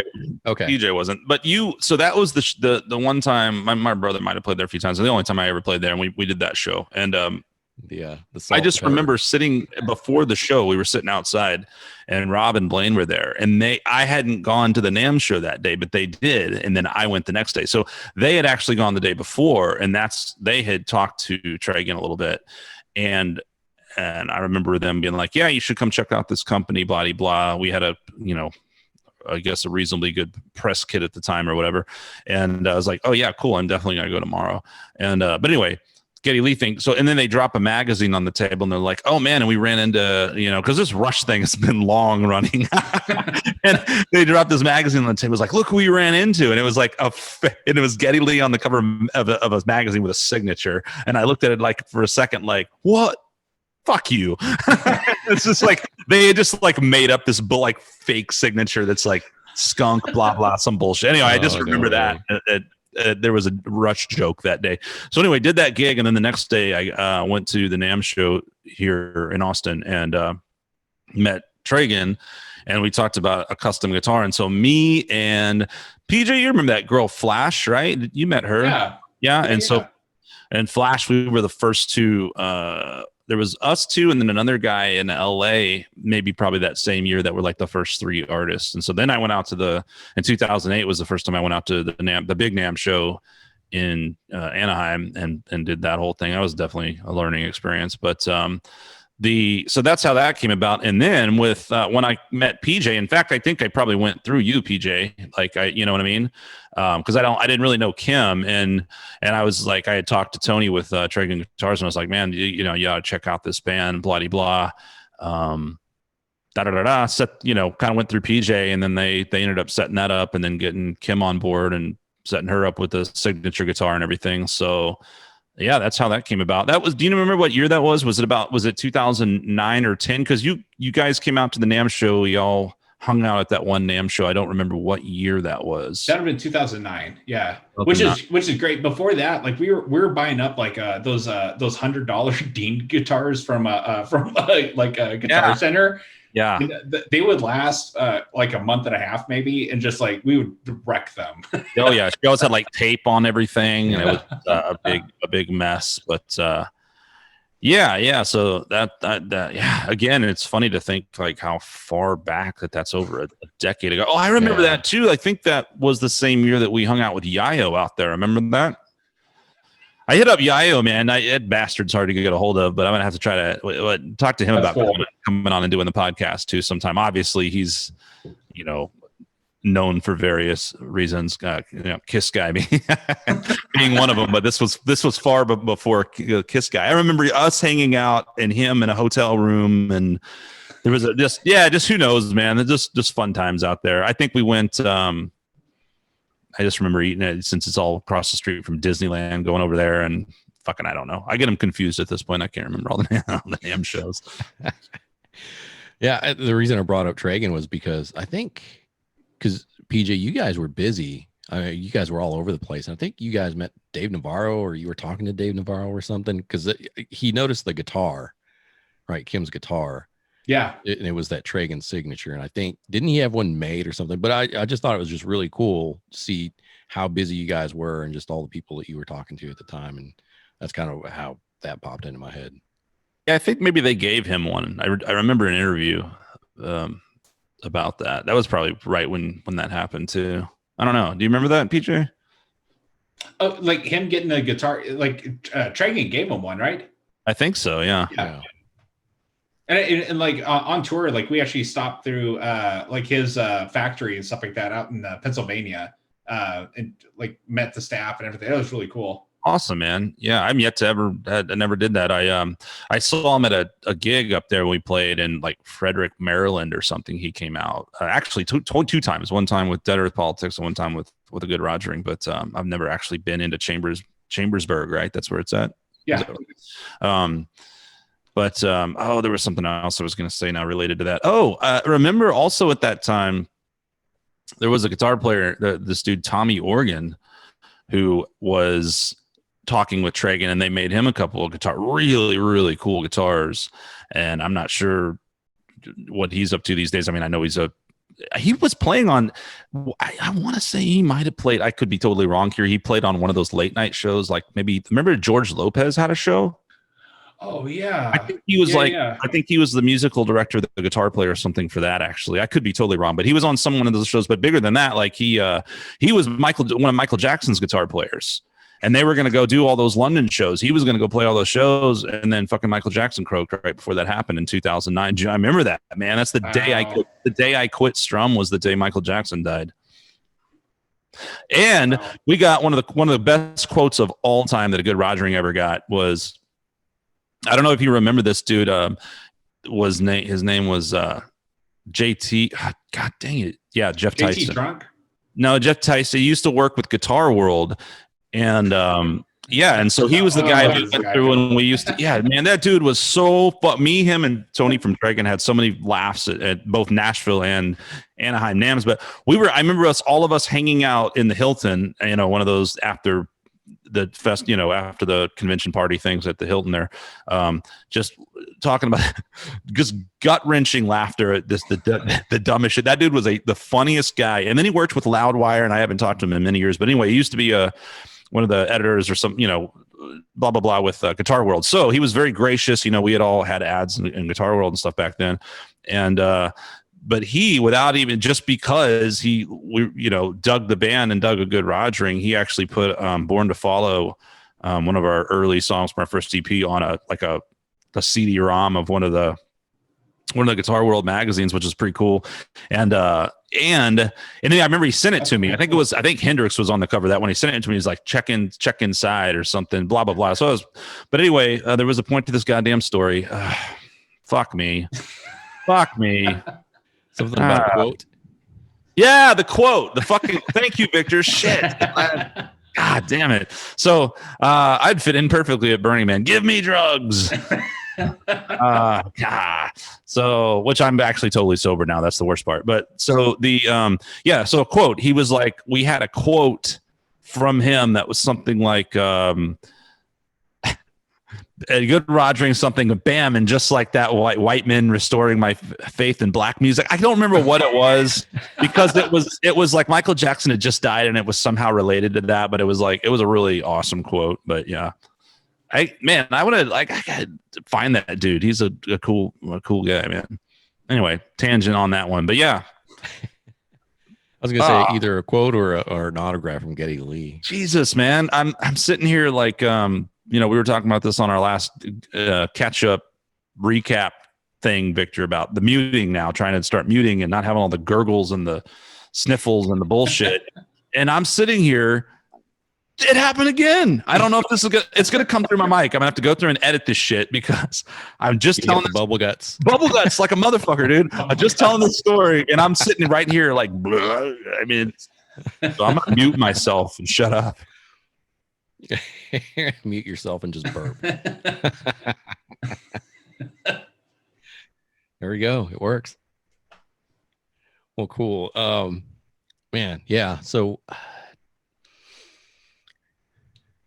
okay. So you mentioned the guy that tracked you down that was doing the history, for the One-Eyed Doll history, got in contact with him and basically, so he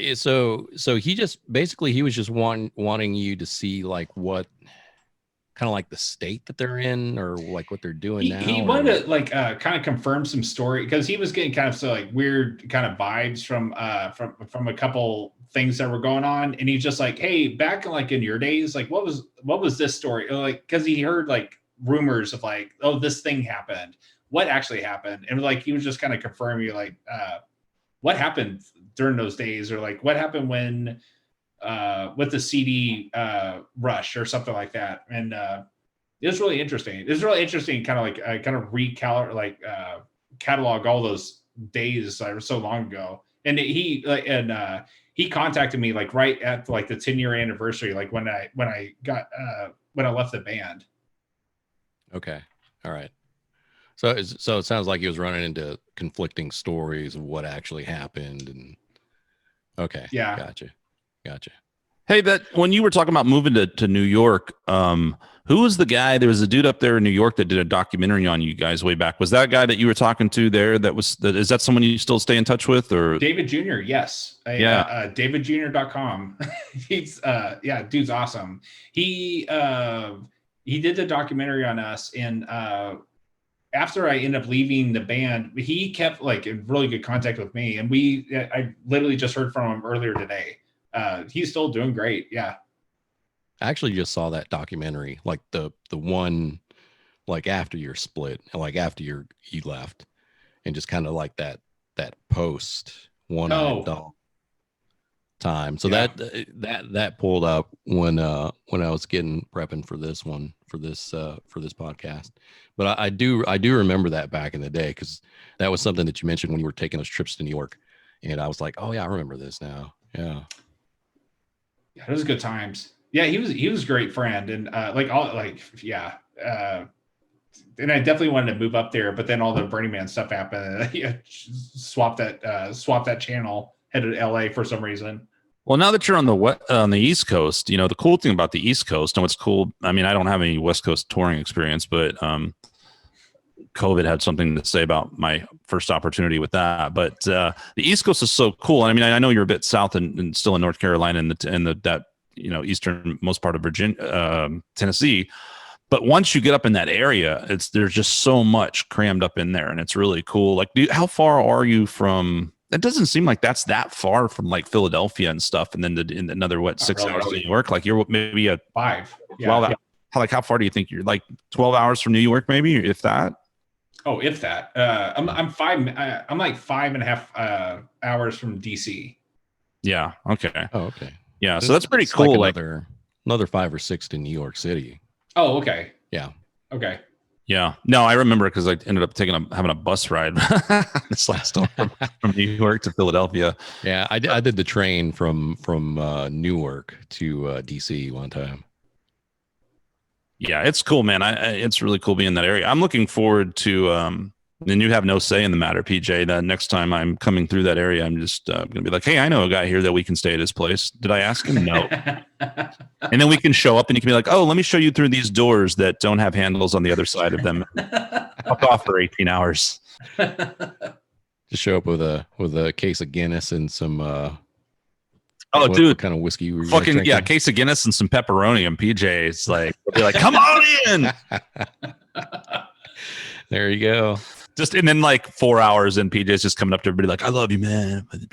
Let's do it again. The I love you is in the fist bumps. The fist bumps. That's what it was. I was getting toasts and fist bumps all night long. Yeah. Slams and bams.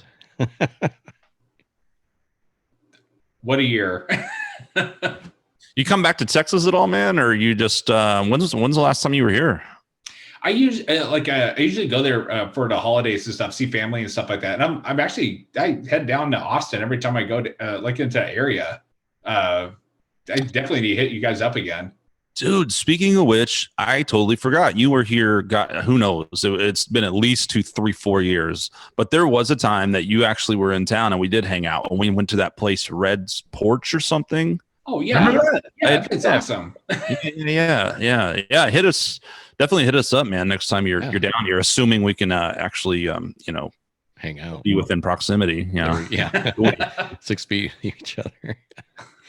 You mentioned Stephenville earlier, and I remember talking about this with you. Like the claim to fame for Stephenville was UFO. Oh yeah. They and it just keeps coming up throughout all the years. They seem to have a new little blurb of stories every couple times a decade. I've seen weird stuff out there. Like it's an odd place. Yeah. Huh. PJ strikes me as Like- the kind of guy that's seen an alien, to be quite honest. Burning Man. I'll buy that. I will buy that. Is it just like weird lights in the sky, or just like cattle mutilations, or What's weird is like anal probes, skunk favorites? you go out there like because it is rural. It's like King of the Hill style, like Arlen, Texas, rural Texas. But you go in there to talk to people, and they're like, hey, you start talking about the subject, and everyone has the same story. Like, oh yeah, I've seen some things out here. Yeah, it's the one thing I saw out there was like it was like a little like cigar shaped like thing up way up way up in the sky, and it had like very tiny little like wings, but it wasn't moving very fast, and it had multicolored lights that would go up and down like down the craft and just go and just going really slow. And I went to go get my mom to go look at it. And by the time I convinced her that it was real, we came outside and it was gone. And then you passed out and woke up and your butt hurt. And he had a pepperoni pizza next to you. That's where that fucking pizza came from. PJ's alien friends. They were looking after you. Thank you. That's trippy though, man. That is pretty trippy, seeing something in the sky and you're like, was I drunk that night? Did I see something? It is kind of funny, and my immature brain is not able to think of aliens in any sort of serious manner, but it is kind of like funny, right? Like what is it with aliens that they are either obsessed with our buttholes, or we have this notion that they are obsessed with our buttholes? Where did this whole thing start about? We can't just get abducted. Like all they want to do is just let's see what's going on in here. Well, maybe they once upon a time they abducted somebody who liked that stuff, the butt stuff. Oh, Jesus Christ! Jesus Christ. Like, what's the character on South Park? Mr. Garrison. Oh, speaking of which, I don't know. Al. Big Gay Al. I don't know if it's out yet, and I haven't watched South Park in quite a while. But they have I don't know if it's out or coming out. Dude, I cannot wait to fucking see that, man. I think it came out Wednesday. I think it was Wednesday. I'm like an HBO, but it's an HBO thing or something, right? What's happening? They did it like a 2-hour pandemic episode. And I think it came out Wednesday, and I can't remember where you can stream South Park. It used to be Hulu, but I don't know if it's still Hulu or is it HBO or something. Tying this whole segment together, I want to say that the very first episode of South Park was about alien abduction, and anal probes and all that shit. Remember that? And a big thing came out of Cartman's ass. A big satellite dish. Yeah. Yeah. I mean, you never know. Maybe they picked up Big Gay Al, and now the aliens think we like things in our butt. Yeah, man. Who knows? Yeah, that's true. I mean, they might have just got someone that would just love anal stuff, and then that's now they think it's gone around the entire galaxy. The entire universe is like, oh, that planet, they're all about the butt stuff. I have a feeling that we're just like their reality TV show, like Keeping Up with the Kardashians, and everyone's just like watching us on alien TV really everywhere. It makes you wonder, really. Things are so absurd and the human race is so ridiculous that it almost feels like we're just a TV show for some higher level of thinking's entertainment. Oh man. So aliens in Stephenville, let's see, North Carolina, heading to Tennessee, different kind of aliens over there, like a hillbilly. Whiskey country. Whiskey country. There you go. Whiskey and Guinness. Ooh. So are you still working doing the Lego stuff? I actually work at a head of product at a startup based out of LA, and I still work with my friend Eric. Like whenever he needs gigs, like I'll fly out to LA. Well, not now, but I'll go back to LA for a couple weeks and kind of work on some gigs and stuff every now and then. And he's working in some effects shops. Every time I go over there, they're always working on something and like, hey, do you want to come in and like build a new robot, or I'm building like this new like thing, like controller idea that I need help figuring out. I love all that. That's stuff so much fun to work on. That is cool. Hey, you wrote a book, didn't you? Yeah, I've A While It Falls on Yeah. on Amazon. Yeah, Yeah, you worked with, I think I saw that, and you worked with John Jay on that one, right? yeah.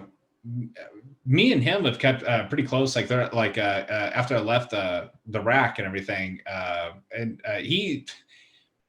I wanted to just kind of go through the process of like writing something, and he ended up being my editor, and we put everything together, and it was a pretty straightforward process to get everything up on Amazon. But it was a really interesting process to go through. A lot of research. John Jay's loves his red pen and correcting everything that you do. You don't say. Shocker, right? Shocker. Yeah. Yeah, so just for reference, Skunk John Jay is another guy that we had worked with, and he's a stickler for details. So what is the book about? The it's about there was a moment in I call it my a left coast coming out story. Like me coming out like as like more of a right than center, like NRA guy, instructor, like that kind of stuff. Going out like being out in the West Coast is not friendly environment for that. I lost friends like because someone saw like my NRA membership card and they refused to talk to me ever since then. wow. Wow, that is so on par with what we're experiencing right now. This massive wave of absurd intolerance about fucking every time someone has a different idea than you.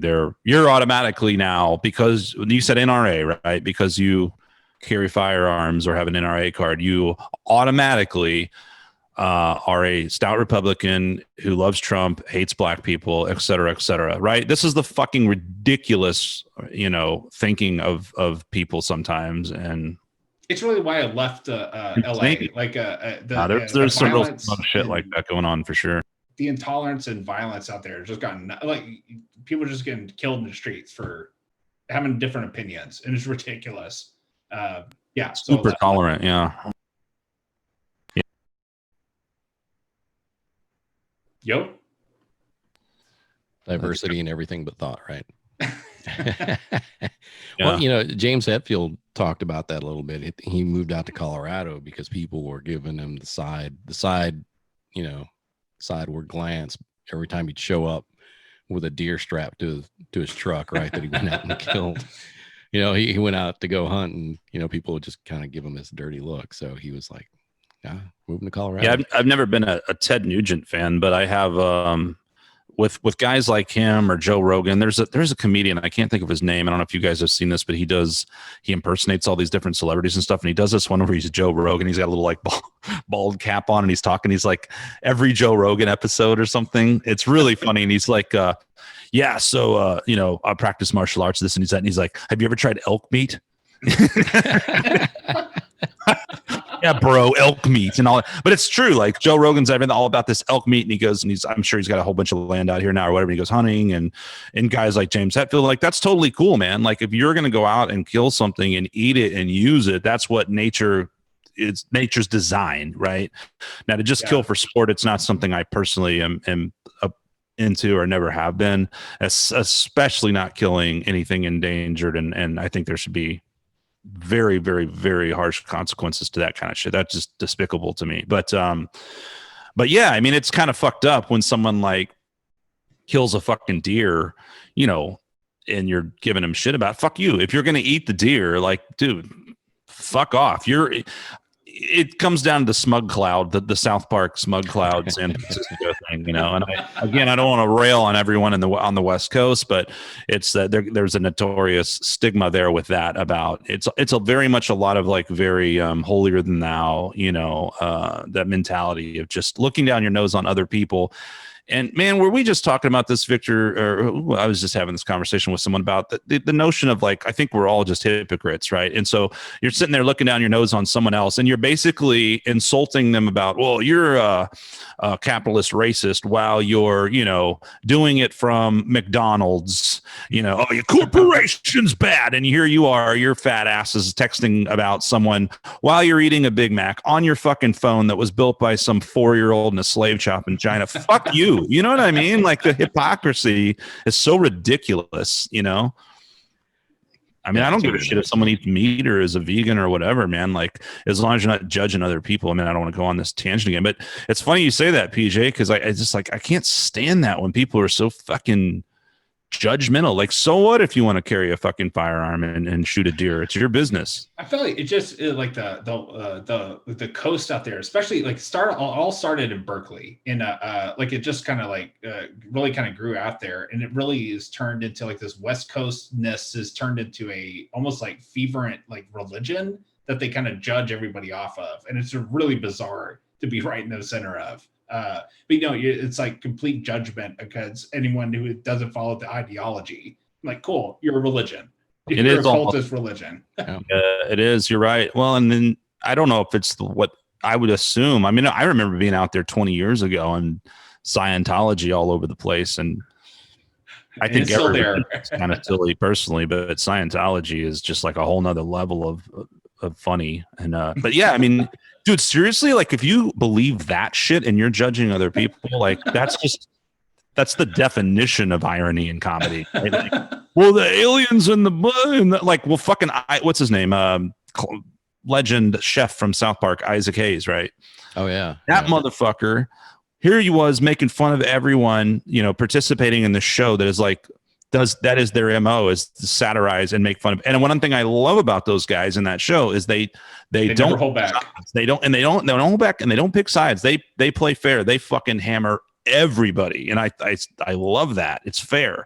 And so you got this guy who's participated in that for 20, all these years, and that's okay. But suddenly they make fun of Scientology, and he's had enough, and he's not going to participate. And then they fucking fucked him in the ass with the Scientology episode about him, which was great. But I mean, dude, that's stunning. It's stunning. Like when someone can be that up their own ass. Like, it's okay to like talk shit about everyone else until it comes to my thing, because my thing's right. No, dude, you're an idiot like everyone else. I'm sorry to break it to you, moron. I'm gonna have a lot of friends that when people start listening to this. I've already lost some on Facebook. I can lose a lot more now. Yay. Did you hear that Skunk doesn't believe that aliens came down from the sky? And I had this joke the other day, and I was like, oh man, I got to remember this. So I just got the Scientologist, which that's pretty fair unless you're out in California. But now I'm really going to fuck up, and I'm going to go after the Catholics. But like the funny thing about that is like, and I can do it because I'm quote unquote Catholic. But I never. There's my tummy. What do you call them again? The gurgles. Bubble guts. Bubble guts. Oh, like this is me. This is my own indoctrination. And once upon a time, I bet, oh, it's God. I better not say this about God. I'm having, oh my God, he's giving me an upset stomach. I listened to Shout at the Devil when I was a kid. This is how dumb human beings are. And then I accidentally dropped my boombox, and I was like, oh, it's because it's satanic. Sorry, God. Like fucking ridiculous. And so anyway, like, but I was talking to my fiance earlier, and I was like, it's like Catholics are like, it's like training a dog. You're like, sit, kneel, sit. And then you get your little communion treat at the end of the thing. So Vic, you can cut that so we don't lose like every single Christian that may listen to this podcast. But I'm sorry, if you can't take a joke, fuck you, man. Like seriously, I'm so sick of this shit that people who are the biggest comedians in the world, Dave Chappelle, but because they go, fuck you, fuck every single one of you. Pompous, hypocritical assholes. You know what I mean? And like you said, PJ, like LA is just a whole bunch of people just like they are their own aliens. They're like, how far can I get my head up my own ass? Oh, it feels so good in there, It's so bizarre. Like, especially like it all started in Berkeley. There was a professor that wrote this whole article that was like, if you feel any kind of level of discomfort, that is the outside world and people being violent towards you. and the whole idea just blew out of proportion. Everyone's like, anything and it's not even truthful. It's like, my perception of it is the only thing that matters, and it just totally turned everything upside down. That's where that whole words are violence or inaction is violence. So that's where the microaggression nonsense. Yeah. Safe spaces, all that other crap. Sounds like a bunch of Proud Boys to me. Like they're all just too proud of their own opinions. Oh man, they need to just stand down and stand by.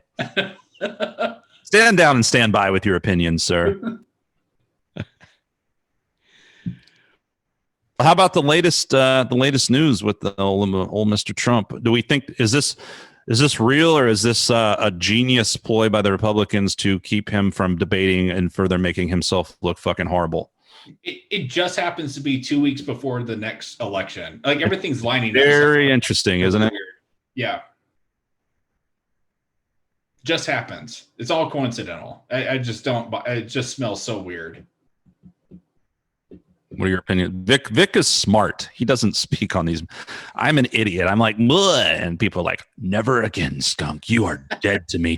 I was going to listen to your album and buy it someday. I haven't in the last 10 years, but I was, but not now, you bastard with opinions, you. How dare you insult my candidate? I still listen to Lifeblood like every once a week at least. God bless you, sir. It makes me feel so good when like someone's like, I listened to your song today. I'm like, what?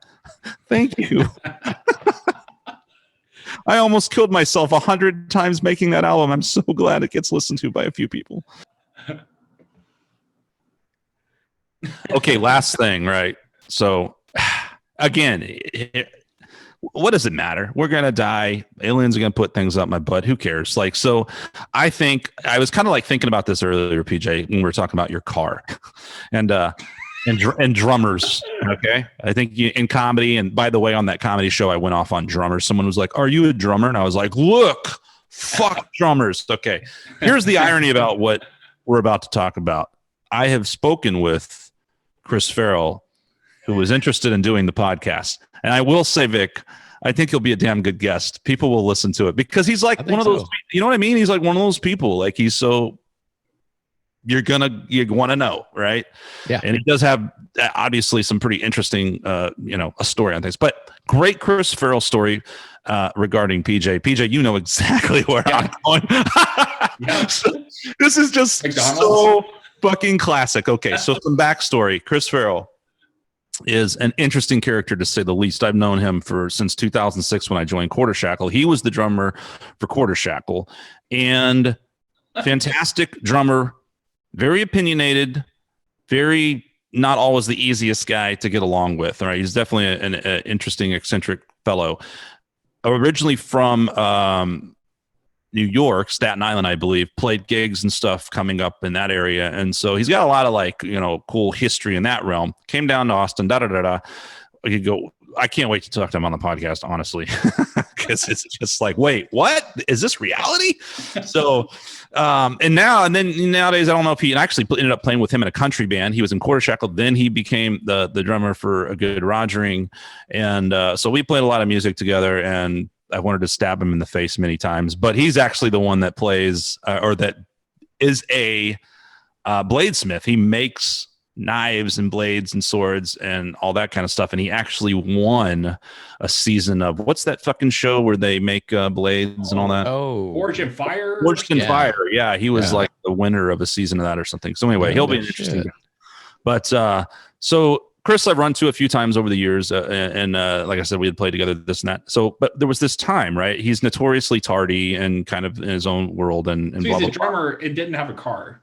He didn't at the time. He didn't have a vehicle, and he's just very much lives on his own watch and his own. It's a very different universe that he kind of operates from. And so I remember there was this time, and he was way up in North Austin. I've always lived in South Austin, and so I'm driving up to pick him up to go to a rehearsal at Music Lab down kind of southern Austin, Old Torf. and my brother was going to meet us there. And I was already, I know what it was. I had some lessons way up north that day, and I had forgotten my fucking glasses, right? And so I had gotten done with this lesson, and then I'm driving along, and I didn't have my glasses, and I'm like straining my eyes. I can't see, and I'm trying to find his damn place, and everything is just running behind. I'm really stressed out. And then I get to his place, and he's just like, la la la. He's like cutting his fucking fingernails, and his drums aren't loaded up. And I'm like, yeah, Jesus Christ, let's go, and putting his drums in the car and trying to get out of there. And then he's like, oh, hey, I'm gonna make a sandwich real quick. And I'm like, no, dude, like we're like fucking like I'm already like calling Music Lab, like, hey, can we push back 30 minutes? Calling my brother, hey, it's gonna be and so I'm like, dude, we'll stop at fucking McDonald's. I hate McDonald's too. Like I have not eaten McDonald's since 2001, or at least paid for it. And I just have this whole thing about McDonald's. I refuse to eat McDonald's. So that comes into play. So I fucking right over there on the corner of Lamar and something Riverside or Barton Creek or whatever the fuck Springs. Like we go to the McDonald's, right? And I refuse to order food. So I'm just like, what do you want? I'm sitting in the goddamn at the thing ordering, and my car dies at fucking McDonald's. And so I'm like, motherfucking son of a bitch. Have to push my car to a parking spot, call my brother, and cancel fucking rehearsal. And then I'm looking around, and like, it's, the sun's going down, whatever. And there's all these signs in that parking lot that's like, no loitering, no this, like we tow after said hour. Like it's like an hour away from the time they start towing. And I'm like, fuck, my car won't start. Like I've got this dude's drums are in my fucking car. Like, what do I do? And for whatever reason, I call PJ. And PJ's like, sure, man, I can come help you out. Comes to the fucking, I needed someone with a vehicle. That's the thing. My brother couldn't have done it because I needed someone with an SUV type vehicle. Like you had the Honda Pilot, right? Where we could actually, put an entire goddamn drum set. So PJ shows up. I'm pretty sure you had never met Chris, right? Never. This is my first time. Yeah. And meanwhile, like while I'm freaking out, I have like 1% left on my phone. I'm like desperately trying to like figure out how to like get his drums out of there and get a ride, whatever, and then call someone before they tow my car. And then Chris is just sitting there the whole time eating a goddamn hamburger. Sorry, man, this sucks. I'm like, you fucking cocksucker. And then PJ, but this is the best. Okay, I'm gonna let you take it from here, PJ. This is good. Oh man, dude, so I show up. You're in a state, and then Chris is in the front of your car, like eating his fucking hamburger. I load up all the stuff, just like, hey, where are we going and stuff like that. And then Chris just like assumes or assigns me to the task of like taking him to the gig the following day. No, you were like automatically. Yeah. But you're automatically, he's like, could you just drive my drums to the gig tomorrow? And PJ's just like never met this dude, and he's just like, cool. So you'll just like you'll just show up at the show with my drums. He just like I don't even remember like how that panned out. I don't remember how did you bring the drums over to my house? I don't even fucking remember how I think you did. And I think another friend came over and gave me a ride to the gig, and we put the drums in her car. So it was crazy, man. But Jesus fucking Christ. Yeah. So is he the one that got his drumstick stuck in his hair? Oh yeah, that was great. Okay. Yeah. Like Red-Eyed Fly. Cause I mean, I will say the guy has amazing hair. Always has. He does. He has amazing hair. And yeah, we just don't see that type of feathering anymore. No. Yeah. And we were playing a gig at Red-Eyed Fly, and like it was the kind of hair that would have made Dangerous Toys jealous, right? And like he just goes back with his drumstick, and it gets caught in his mane. And there's a song where I kind of feel like I hear something like the hi-hat or something drop out, and I'm like, and I look back, and he's out here like wrestling a fucking drumstick out of his hair. Yeah. So we'll have to get. It's funny too, because like there was literally something about that on Facebook where there was a conversation I said, and I mentioned the podcast, and then someone was like, "Oh, if Chris comes on your podcast, let me know." And I'm like, already, like I gotta hear this shit. Anyway, yeah, but oh god, dude, I'm sure there's a ton more silly bullshit that we could go into. But man, dude, it's been a long time, PJ. Thanks for doing this and coming on here and chatting with us. This is fun. Oh yeah, guys, thanks for reaching out. It's great seeing you, both of you guys. We have to hang out next time over in Austin for sure. Yeah, let us know. Absolutely. Man. And again, if I ever, man, we would have been, I started playing with that band, the Invincible Czars. Do you remember them from back in the day? Because they've been around. Yeah, man. They've been around a long time through. I kind of joke with Josh, that's his baby. And I think we're kind of neck and neck in terms of like most people in our roster over the year, like both Invincible Czars and Good Rogering. I think we've both probably had somewhere around 30 people like in the bands, like in terms of like not all necessarily live performers with the Good Rogering, but just all the different studios and I mean, Jesus, probably had 5 or 6 drummers alone. So anyway, yeah, it's like and we were gonna be we literally would have been probably like playing in your neck of the woods this week and next week, like COVID. Yeah, because they always do an East Coast tour up to Canada and back. But yeah, man. So hopefully that'll happen, like either with them or someone else. I'm definitely going to be like having the tour bug big time. It took me a long time to ever do that, and it's something I love. So hopefully once we get through this shit, we can do that and come hang in that neck of the woods, man. Go get blitzed at Capone's or something. Woo! Yeah. That sounds great, dude. Yeah, man. Cool. All right. Sign us out, Skunk. Yeah. Well, I'm gonna put that. I know I always put that on you, right? Like at the end of every episode, I'm like, "Cool, this has been great." Vic, say something. Dryer sheets. I'm like, fucker. Yeah. Get your dryer sheets. That was awesome though. The fucking Mike episode where. Oh yeah, the Dave Mustaine dryer sheets. Yeah. Well, anyway, oh yeah, for music, I want to use that song. I think. Oh, you know what I started calling that song, PJ? American Party, because there's that part in the and I think the guy's name was Mike. I can't remember another one, but remember he was sitting there. I think it was your hat. You used to wear that fucking. PJ was always had like this great kind of eccentric wear. Oh, the fedora. Yeah, like a sailor's hat though, or some shit, right? Or like the Captain Tennille. Captain Tennille hat.